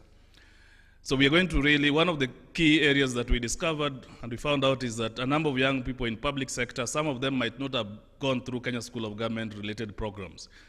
And some of them, when we had a consultative meetings with various CEOs and ministries, we found out that some of them felt that there has to be a deliberate intention to build their capacities in all sectors.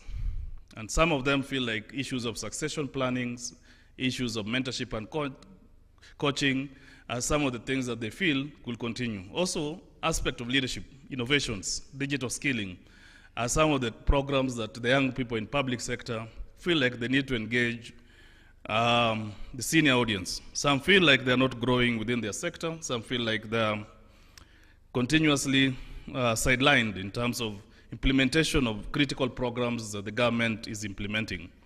So in October, there'll be huge conference that are targeting youth in public sector, and of course, the senior government staffs are also invited to, have a dialogue and discussions and see ways of mentorship and coaching of these particular young people.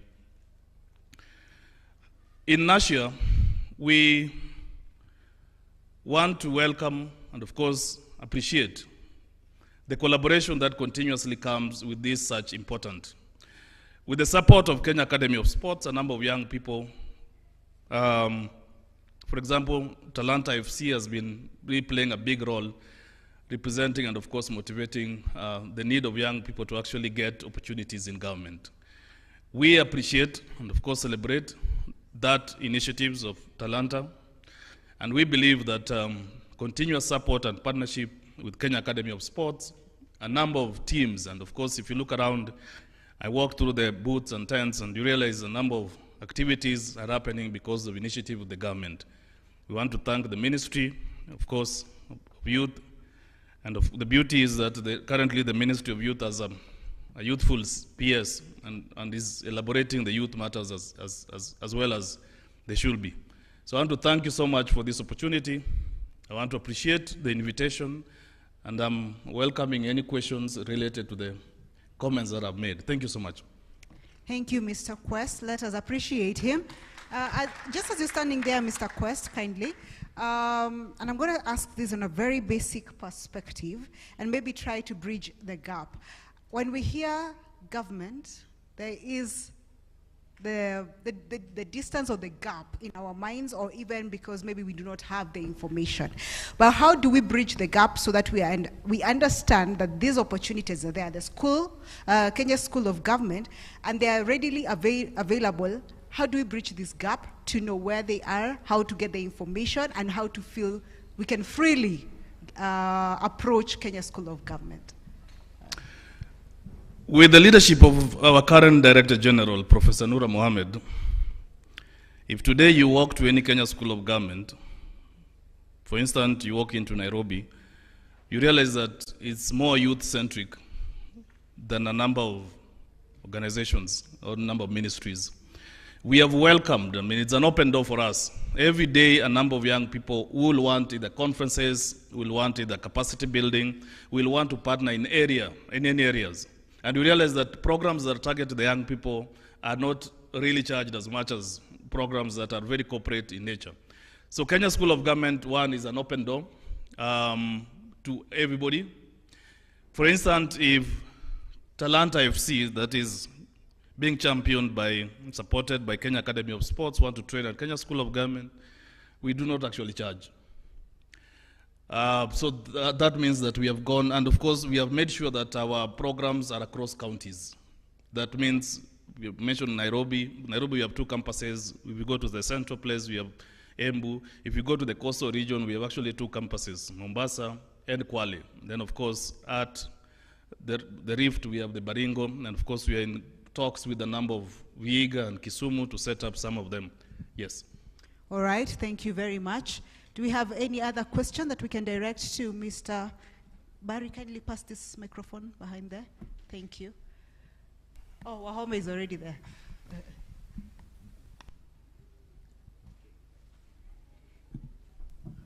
Okay, thank you. My name is Robert Ndambongeti from Taita Taveta University. First and foremost, I want to appreciate Peter Quest. He's been a very close friend of Taita Taveta University in terms of capacity building of our students and student leaders, that is. Now, I have a question about the same.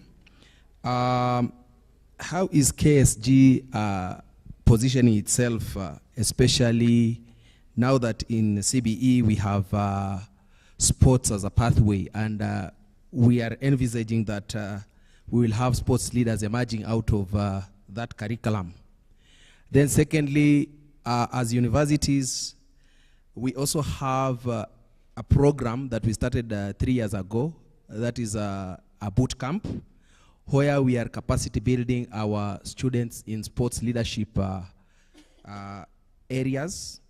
And we would really want to see how KSG can come in terms of building capacity in these leaders in sports. And here we always target the captains of various teams, because already, as you know, in most of the universities, we lack capacity. You'd realize one sports officer is managing maybe 5,000, 6,000 students. So we are trying to do that capacity building of our captains so that at least they can help bridge the gap. So how is KSG coming in now that you do capacity building to help bridge the gap? Thank you. All right, thank you so much, and thank you so much from Taita Taveta University. It's one of our Kenya School of Government partner universities. On the same part is that Kenya School of Government partnered with all the deans and forms what is called Kenya Union of Deans Association. And through that, there is a program purely targeted the elected student leaders in all public and private universities. The program is called Young Leaders Development Program. A number of universities, Taita Taveta is always in Mombasa campus. Most of their elections are being done there. Now, how Kenya School of Government can actually leverage and support what you're talking about? We provide venues. For example, it's being targeted as a purely centric youth-related programs. So you will have boot camps here. We have close to 300 acres of land. So it could be a very good place for boot camps, and we'll continuously provide leadership at a very subsidized. Like I told you, the youth programs are highly subsidized. And we partner with a number of both local and international trainers on areas of leadership.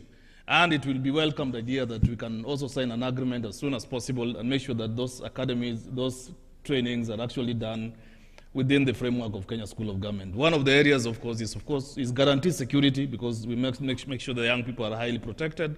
Then, of course, the potential to actually add a lot of life skills program related to leadership and, of course, engaging, nurturing, and, of course, in partnership with Kenya Academy of Sports, and build those capacity.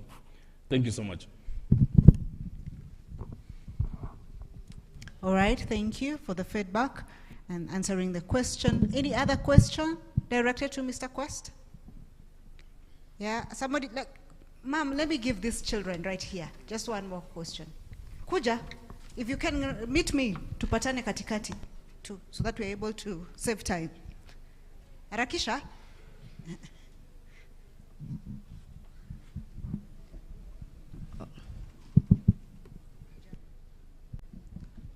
Yes, good afternoon.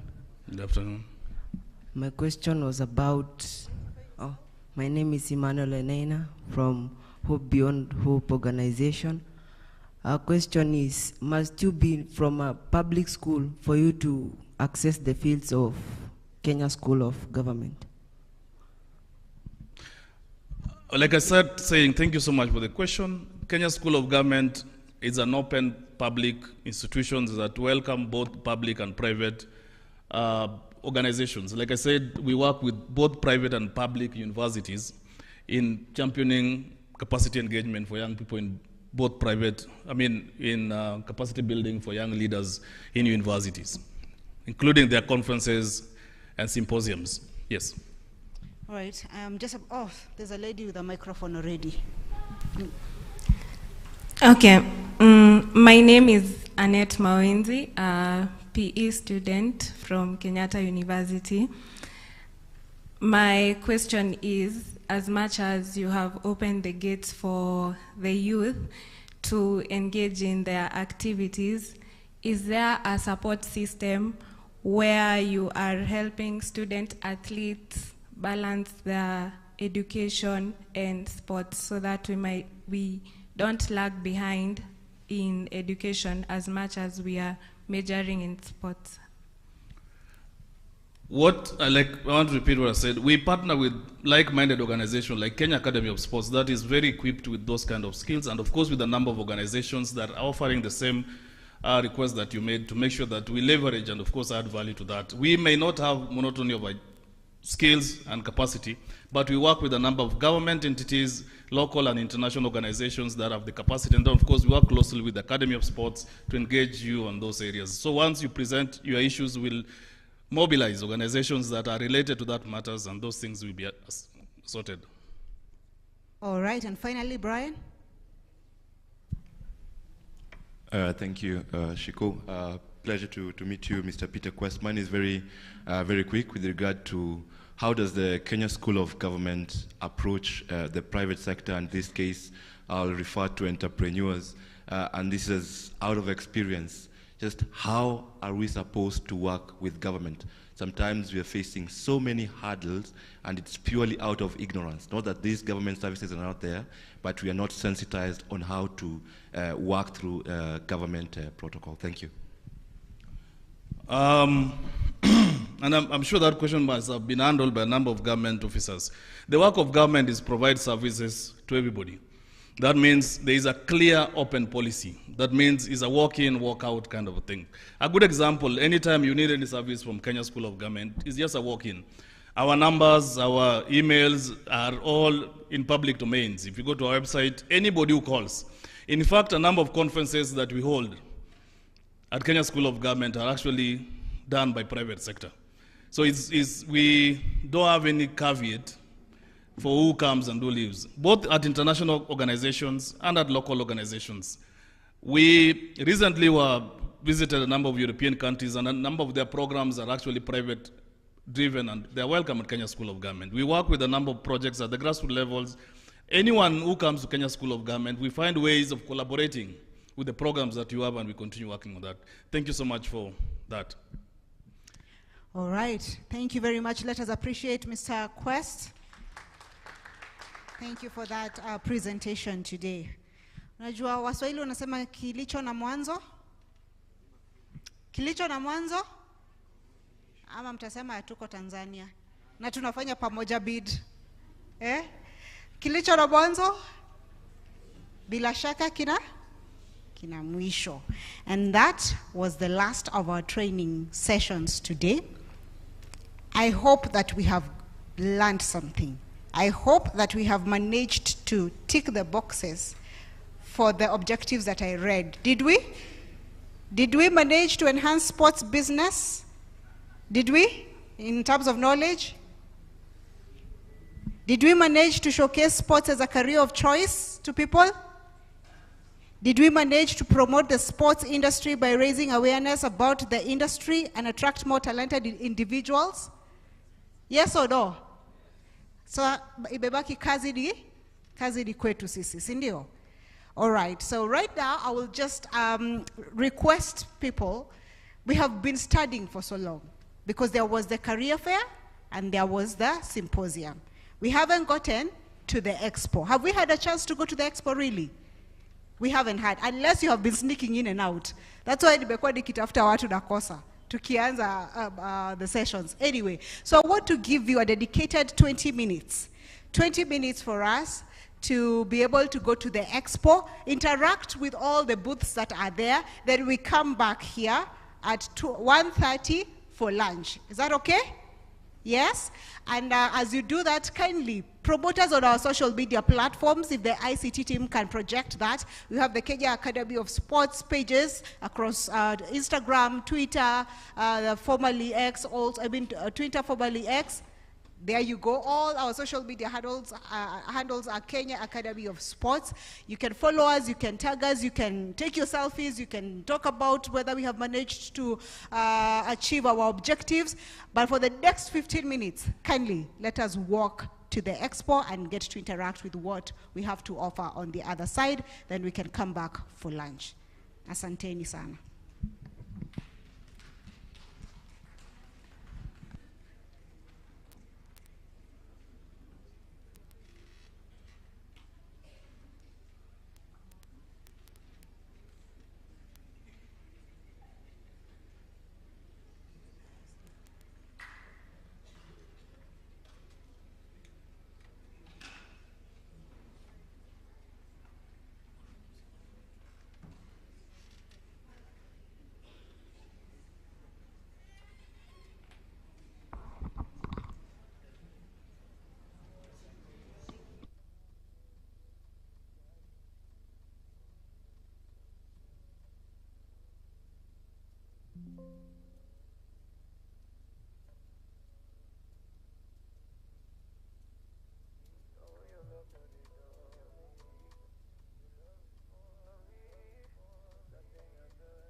After lunch, we have the closing ceremony. See ati tukule tuende home.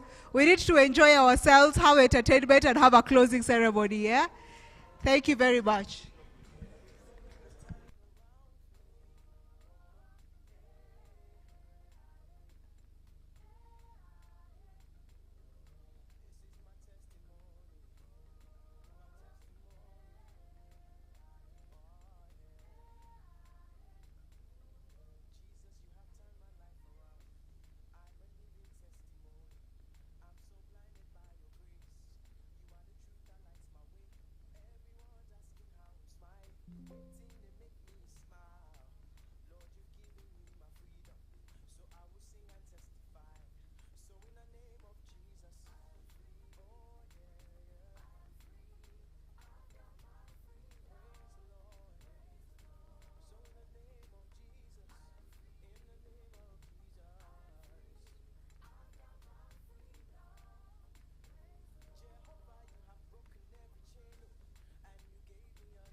Wanaleta.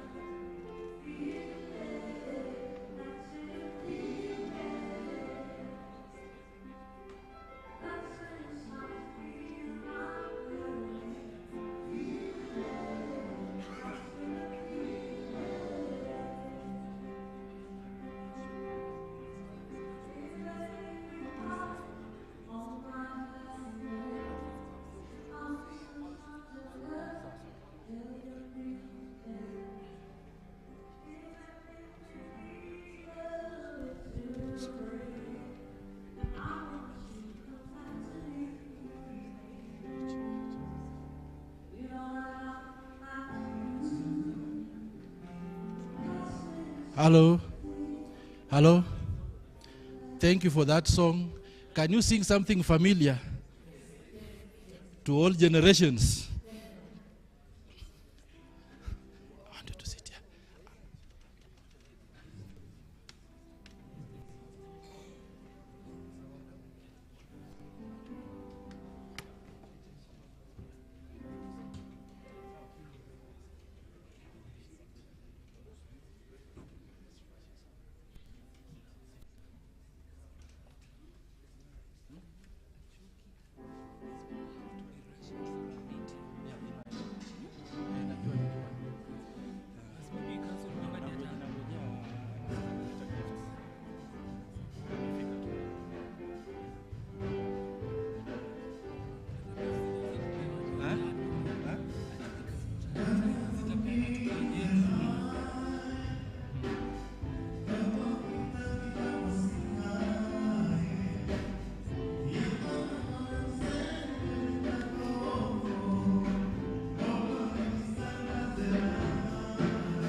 Hello. Hello. Good afternoon. Good afternoon. I know why you don't have energy to respond, but I understand. We want to take the shortest time possible to bring this event to a close. We want to say thank you for coming. Our musicians, I wanted you to sing a mix of all, yes, African, in 2 minutes. Yes, sir.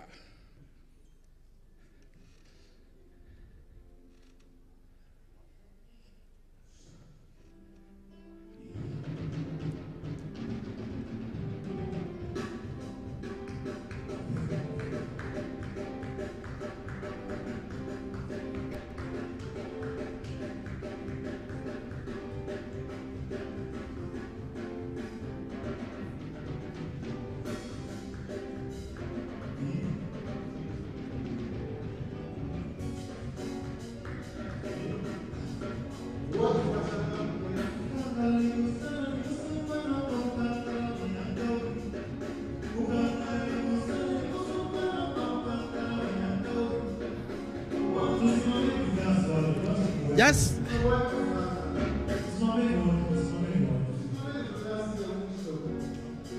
Sawa. Let us be upstanding. Let's all be upstanding. 2 minutes. The first minute is on.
Thank you.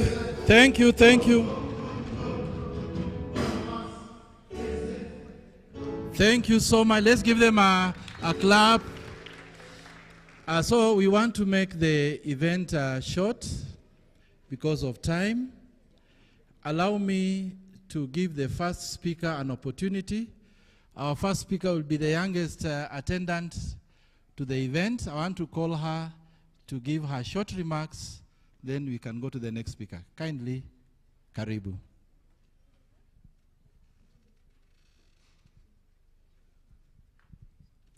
Good afternoon, everyone. As I said, my name is Hope Omboy Ochieng. I am a poet using poetry to send messages of hope and create awareness. I do plant trees of hope to keep my poetry and awareness alive as a physical symbol with a target of 13,000 trees and in support of Sports for Climate Action. I just want to give my remarks. I want to thank Kenya Academy of Sports for bringing this event, because we have benefited and they have, just to say, mentored us beyond what we thought we knew. And I believe that we rise by lifting each other. For some of the people, they haven't managed to reach due to some issues, but we should take the opportunity and pass this information to the innermost of our community so that all of us can benefit and have a greater future. Thank you. Thank you very much for those words. I want to thank all participants who have attended this event. We want to thank all the young people who have attended. They have participated in one way or another. We want to thank the media for helping us get this information across the country. We want to thank all institutions, the universities. Can we have the universities standing up, and if you are from the university, just stand up and wave. Thank you so much for representing the academia. We want to thank federations. If you are from the federation, just stand up and wave. Any federation? Thank you so much. Asanteni sana. We want to thank the people who have helped us even put this information across, the instructors who we were using at the expo. Those who are at the expo, can you wave? Wave. Thank you so much. We want to thank, I know the press are there. Sindio, press, asanteni sana. Which other group? Sorry? Oh, the speakers. Of course, I did. There's a better way, I will appreciate you, though that's why I've left you out. So we want to appreciate our speakers for coming to this occasion, taking their time, and we know that they will come back another day. Is that right? We want to thank those ones who have been helping us to demonstrate the sports that we thought were key to this event. If you were in jump rope, the martial arts, which other one was it? Goalball, kabaddi. Can you just stand up and wave, please? Please, we want to appreciate you. Let's clap for them. Thank you, thank you, thank you so much. At this point, maybe before we call our CEO to give her very, very short remarks and welcome our chief guest, I know she will also recognize other protocols that are with us here today. I'm not allowed to welcome them. Allow us just to give our appreciation to the speakers, and I want Shiko to come and guide us in that program. I think some things are good for men, some things are good for other people. So I want Shiko and Anastasia just to guide us in that short program. Good. We had sign language interpreters. Let's clap for them. You know, sometimes the most important people are normally forgotten. Is that right? And the Kenya Academy of Sports who have organized, let's clap for them. Thank you so much. Shiko, karibu.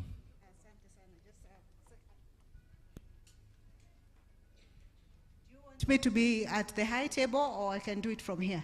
You can do it from anywhere. All right. Do we begin with the speaker's presentation? Do we have their gifts ready? All right. So I will call some of the speakers that are present with us here, just a way of appreciation of the great work that you have done. We have had speakers from day one. If you will kindly get closer to this place, and I will call Professor Bukala. Yes, kindly. Will come here. Is Brian here? Brian Wesala? Richard Wanjohi? We have Mohammed Ahmed, and both Mohammeds. Yes, we have Mohammed Ahmed and another name that is very difficult for me to pronounce. Can you say that? Mohammed Ahmed Qutb. Well, like he said, yes. We have Mohammed, and we also have another Mohammed over here. These are some of the speakers that we will want to appreciate. We can have the first one. Just go up there. Yeah. Thank you very much on taking us Just through a minute, Anastasia, you are not allowed to do that. Madam CEO, help us here. Tafadhali. Move there, move across there. Yeah, move across there. We are doing it from, okay, here is better. Yeah, thank you. Thank you so much. Thank you so much. Let us appreciate Mohammed. All right, then we do have Mohammed part 2. Thank you very much for your presentation as well. They're all from Egypt. We appreciate your commitment to taking part to this event. And we also take into heart the things that we have learned from your presentations. Thank you very much. We have let us now, Madam CEO can sit. Mm-hmm. We can have Peter Quest to help us. All right. Mr. Peter Quest will be awarding Professor Buhala. He taught us through adaptive sports yesterday. And he's always been a speaker in our events, and we appreciate the commitment and also the will to continue teaching us. Do we have any other speaker that I have left that is present with us here? Richard has gone. Brian Wesala. Any other speaker that I have forgotten? Sarah? Well, all right. We will keep them. We will keep the gifts for them. I think I'll hand over to you, Okwemba. We have one last one. Okay. Maybe our chief guest, Mr. Choki, will give to this young girl a gift. All right, Hope. Yeah. This is a 14-year-old young lady, and she already knows what she wants with her career. She's a voice, she's a poet, she's fighting for menstrual rights and education. She gave us a topic on doping yesterday. Maybe we could just appreciate this young girl.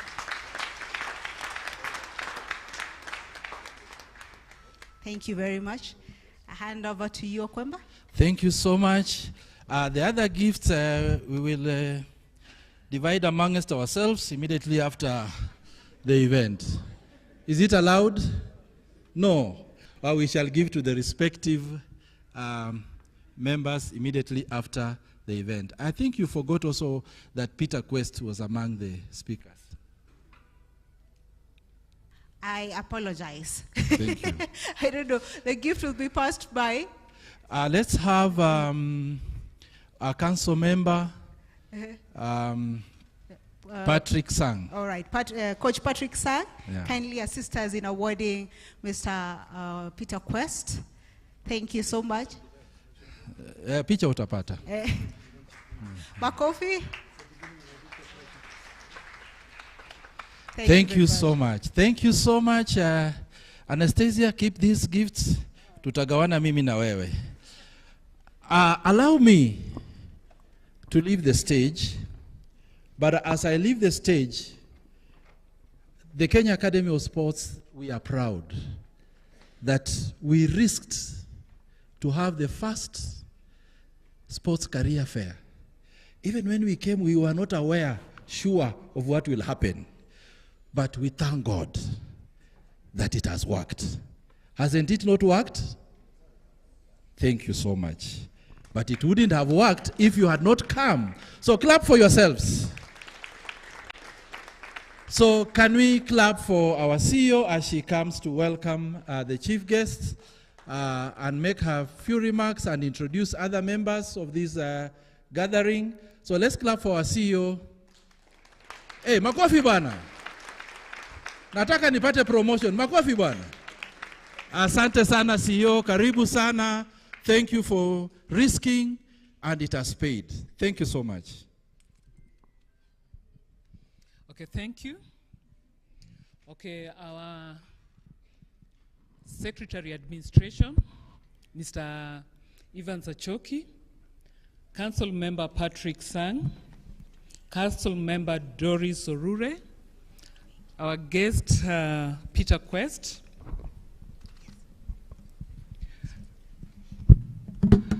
our distinguished speakers, the media, all the guests, ladies and gentlemen, good afternoon. Mine is to sincerely thank you all for honoring our invite and sparing your time to come and be with us during this first Kenya Academy of Sports National Sports Career Fair and a Symposium. I believe the Symposium has been great and you all enjoyed and learned something from it. We've also learned lessons. We also got a lot of knowledge sharing from you and the speakers who came here and some of your observations. We believe that next year we are going to we are going to do it much better. And to also say that some of the things that we were told here, especially to do with sports and education, I just want to inform you that we are working with the Ministry of Education, and some of the issues that you mentioned are some of the things that you're working on. Ministry of Education has several departments, like KICD, we have COOPS, we have TVET, we also have the NACOSTI. All those are linked to to our mandate at CAS. And we'll be working with them to ensure that the talent development, sports talent development is done according to the way it's supposed to be. So without much ado, I'd like to invite our chief guest, who is Mr. Achoki, to come and give his few remarks. Please, let us stand up and welcome him. Let's stand up, let's stand up, let's stand up. Let's do the Moi way. Let's stand up. Haya, moja, mbili, karibu, karibu, karibu sana. Sorry, I also forgot to say that Mr. Achoki is also a member of the CAS Council. Karibu, Bwana Achoki. Thank you very much, Madam Dr. Doreen Odhiambo, the CEO of the Kenya Academy of Sports, my colleagues, council members of the Kenya Academy of Sports, Dr. Patrick Sang and Doris Orure, our guests from our very own Kenya School of Government, Mr. Richard Quest, Peter Quest. I don't know why I'm used to Richard. Peter Quest. Our distinguished guests from Egypt, who were our guest speakers, and all other guest speakers, including the professors from the universities present here today, the youngest participant in this symposium and exhibition. Ladies and gentlemen, good afternoon. Let me first bring the apologies of the Cabinet Secretary, Honorable Salim Vuria, who was supposed to be here, but we all know what is happening. We have CHAN, that is the African Football Championship going on. And you all know that yesterday Harambee Stars put up a very good performance. And so we have to continuously prepare. So even me, I had to jump out of one meeting to come here, but I'm going back to another meeting. I also bring greetings from the Principal Secretary, Mr. Elijah Mwangi, who was with us here, who officially opened this workshop. I was just with him. I left him going to Moi International Sports Center, Kasarani. And the two leaders in the sports sector in this republic asked me to convey their greetings once again to this forum. I am delighted that this National Sports Career Fair and Symposium, which started on the 6th, has been very successful from the way I have been briefed and from what I saw during the opening ceremony. The theme of this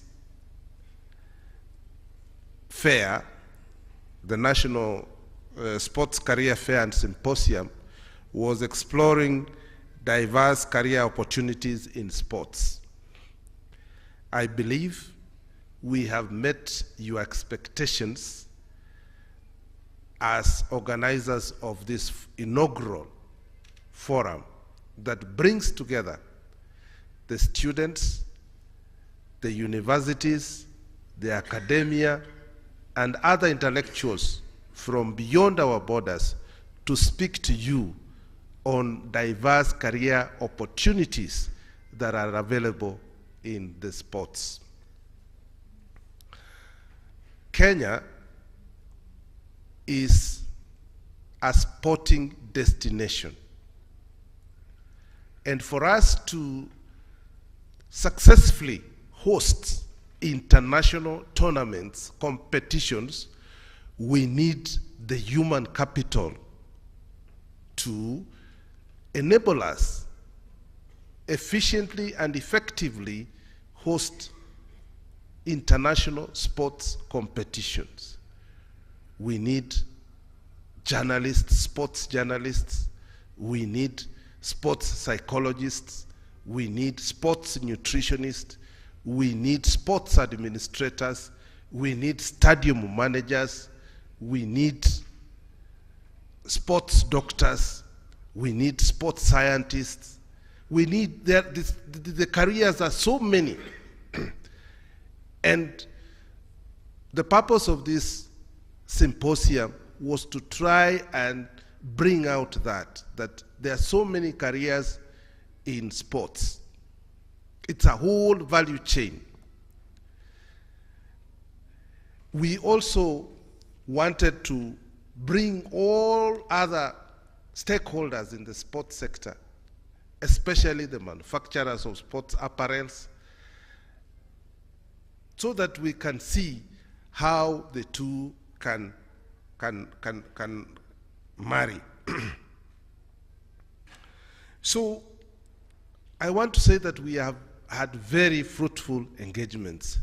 I want to thank all the exhibitors who participated in the exhibitions. It was truly amazing and it was truly a learning moment.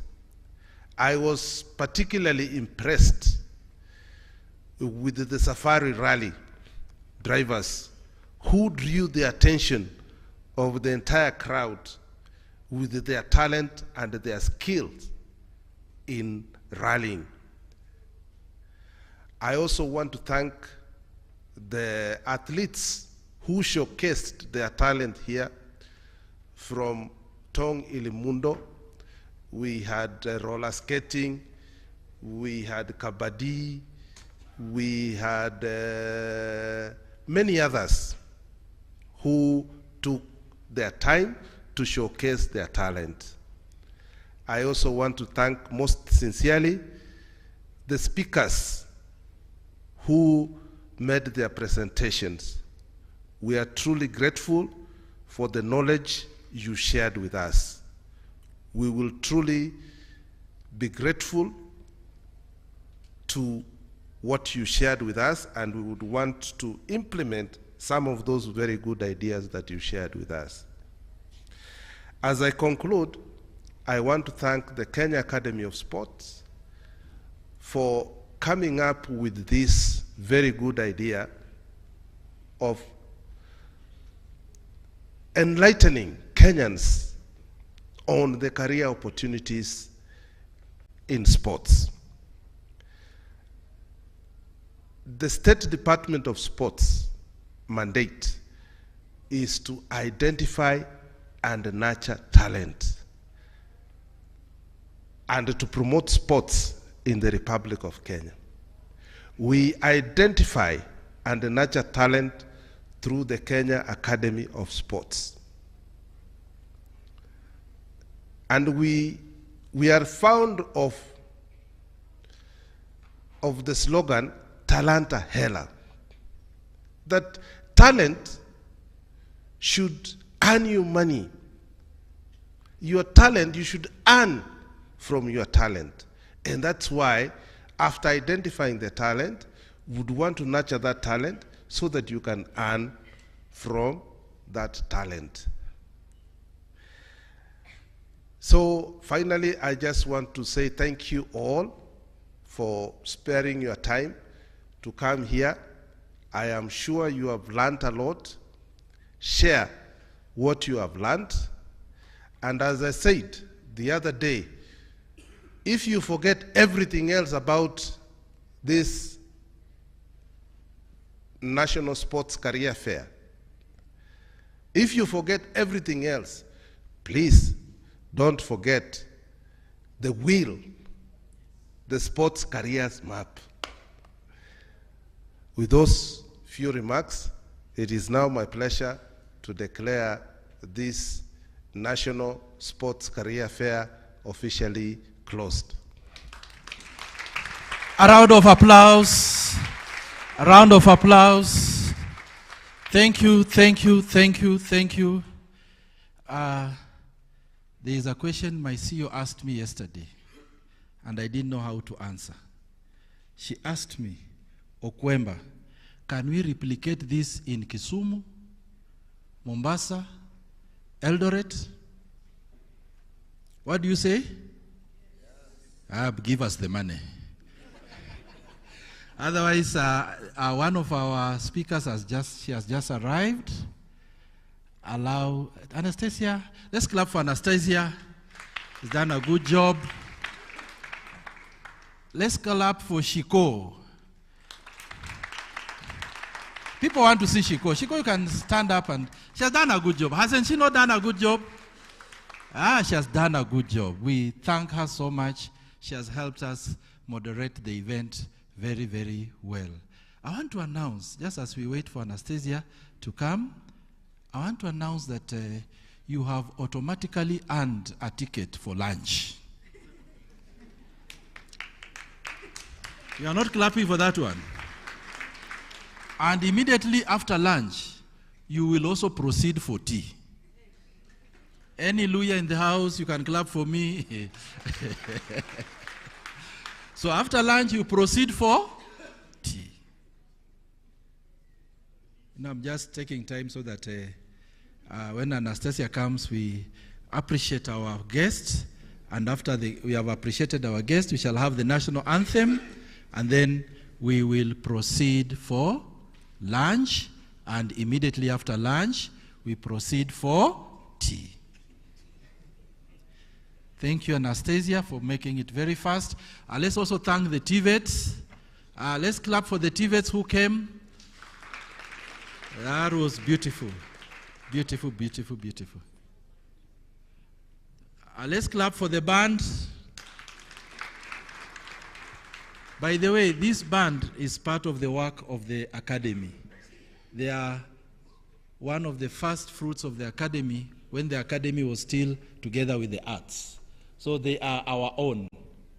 So allow me to request a council member, Doris, to come and give this gift to Sarah Bona. She is the former head of Licensing and Retail Federation. That is FIFA, yes. I have to read the whole of it. FIFA. They recognize FIFA. You're welcome. Yeah. Thank you for being one of our speakers. Remember, she took us through building a global career and strategies for success in international sports and commercialization. Let us appreciate her one more time. You can repeat the handshake. Thank you so much for coming over. Thank you so much, Anastasia. Thank you so much for coming all over to be with us. I don't want to appreciate many other people. There are people I wanted to appreciate. I can see Cynthia, who has really worked together with us. Let's clap for Madam Cynthia. She is our boss, but she opted to help us also implement the same. Thank you so much, Madam Cynthia. With those many remarks, I want to get a volunteer who can pray for the meal. Then we have the national anthem. Anastasia, you'll still come back again. I've seen somebody. I know you are behaving like a grandmother who says that all the bananas are over and yet they are not yet over. So go and bring another banana. Brian Wisala, how are you? I'm manageable. Can you come on stage? This is an international speaker, well celebrated for his contribution in the world of business, in sports. And we saw it is important that we also bring up our own. Am I right? We give them a platform. I've seen, thank you so much. Just 2 minutes, I'll be finishing with you. Thank you so much. Just stand here. I've also seen Fazul. Let's clap for Fazul. Fazul, you can stand. This young man has a great future in sports. Mark this space. Thank you so much, Fazul. Allow me to welcome Elizabeth, a council member, to come and give this to our guests. Let's clap for our council member.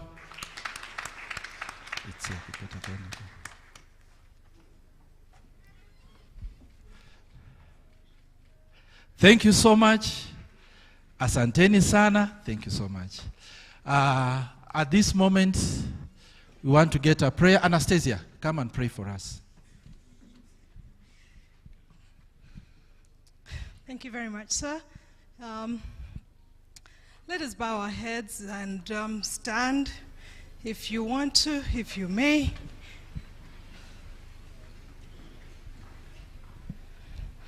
Heavenly Father, we come to you, mighty God, with thanksgiving. We are really grateful, Father, for what you have enabled us to achieve in this symposium and Sports Career Fair. Lord, it was a dream that we had at the Kenya Academy of Sports. And Lord, we're really grateful because today we have seen that it is possible to showcase careers in sports. And not only that, Father, but to ignite dreams of young people who want to make a meaningful contribution in the sports sector, but also opened up our minds that the sports ecosystem, Almighty God, in this country has a future, that, Lord, this is an economic sector that can grow and make a real difference in this country. We thank you, Father, for everyone that has been with us, contributed in one way or the other. Lord, may you bless them. We thank you, Father, for all that has been spoken, all that has been shared, all that has been said, Father, the knowledge, Lord, that has been given very openly. Almighty God, we pray that everything, Lord, that has been given, whether in knowledge or deed, may be blessed by you, and Lord, may it go forth and make a difference to the talented youth of this country. We thank you, we bless you, and Lord, as we go and have a meal, we pray that that meal is blessed for your glory and honor, in the mighty name of Jesus. Amen. Thank you so much. Just before we have the national anthem, you must like our pages. So as you go for lunch, you will show us that you have liked our page so that we know we are together. Otherwise, let's have the national anthem, then we can proceed for lunch.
Asanteni sana.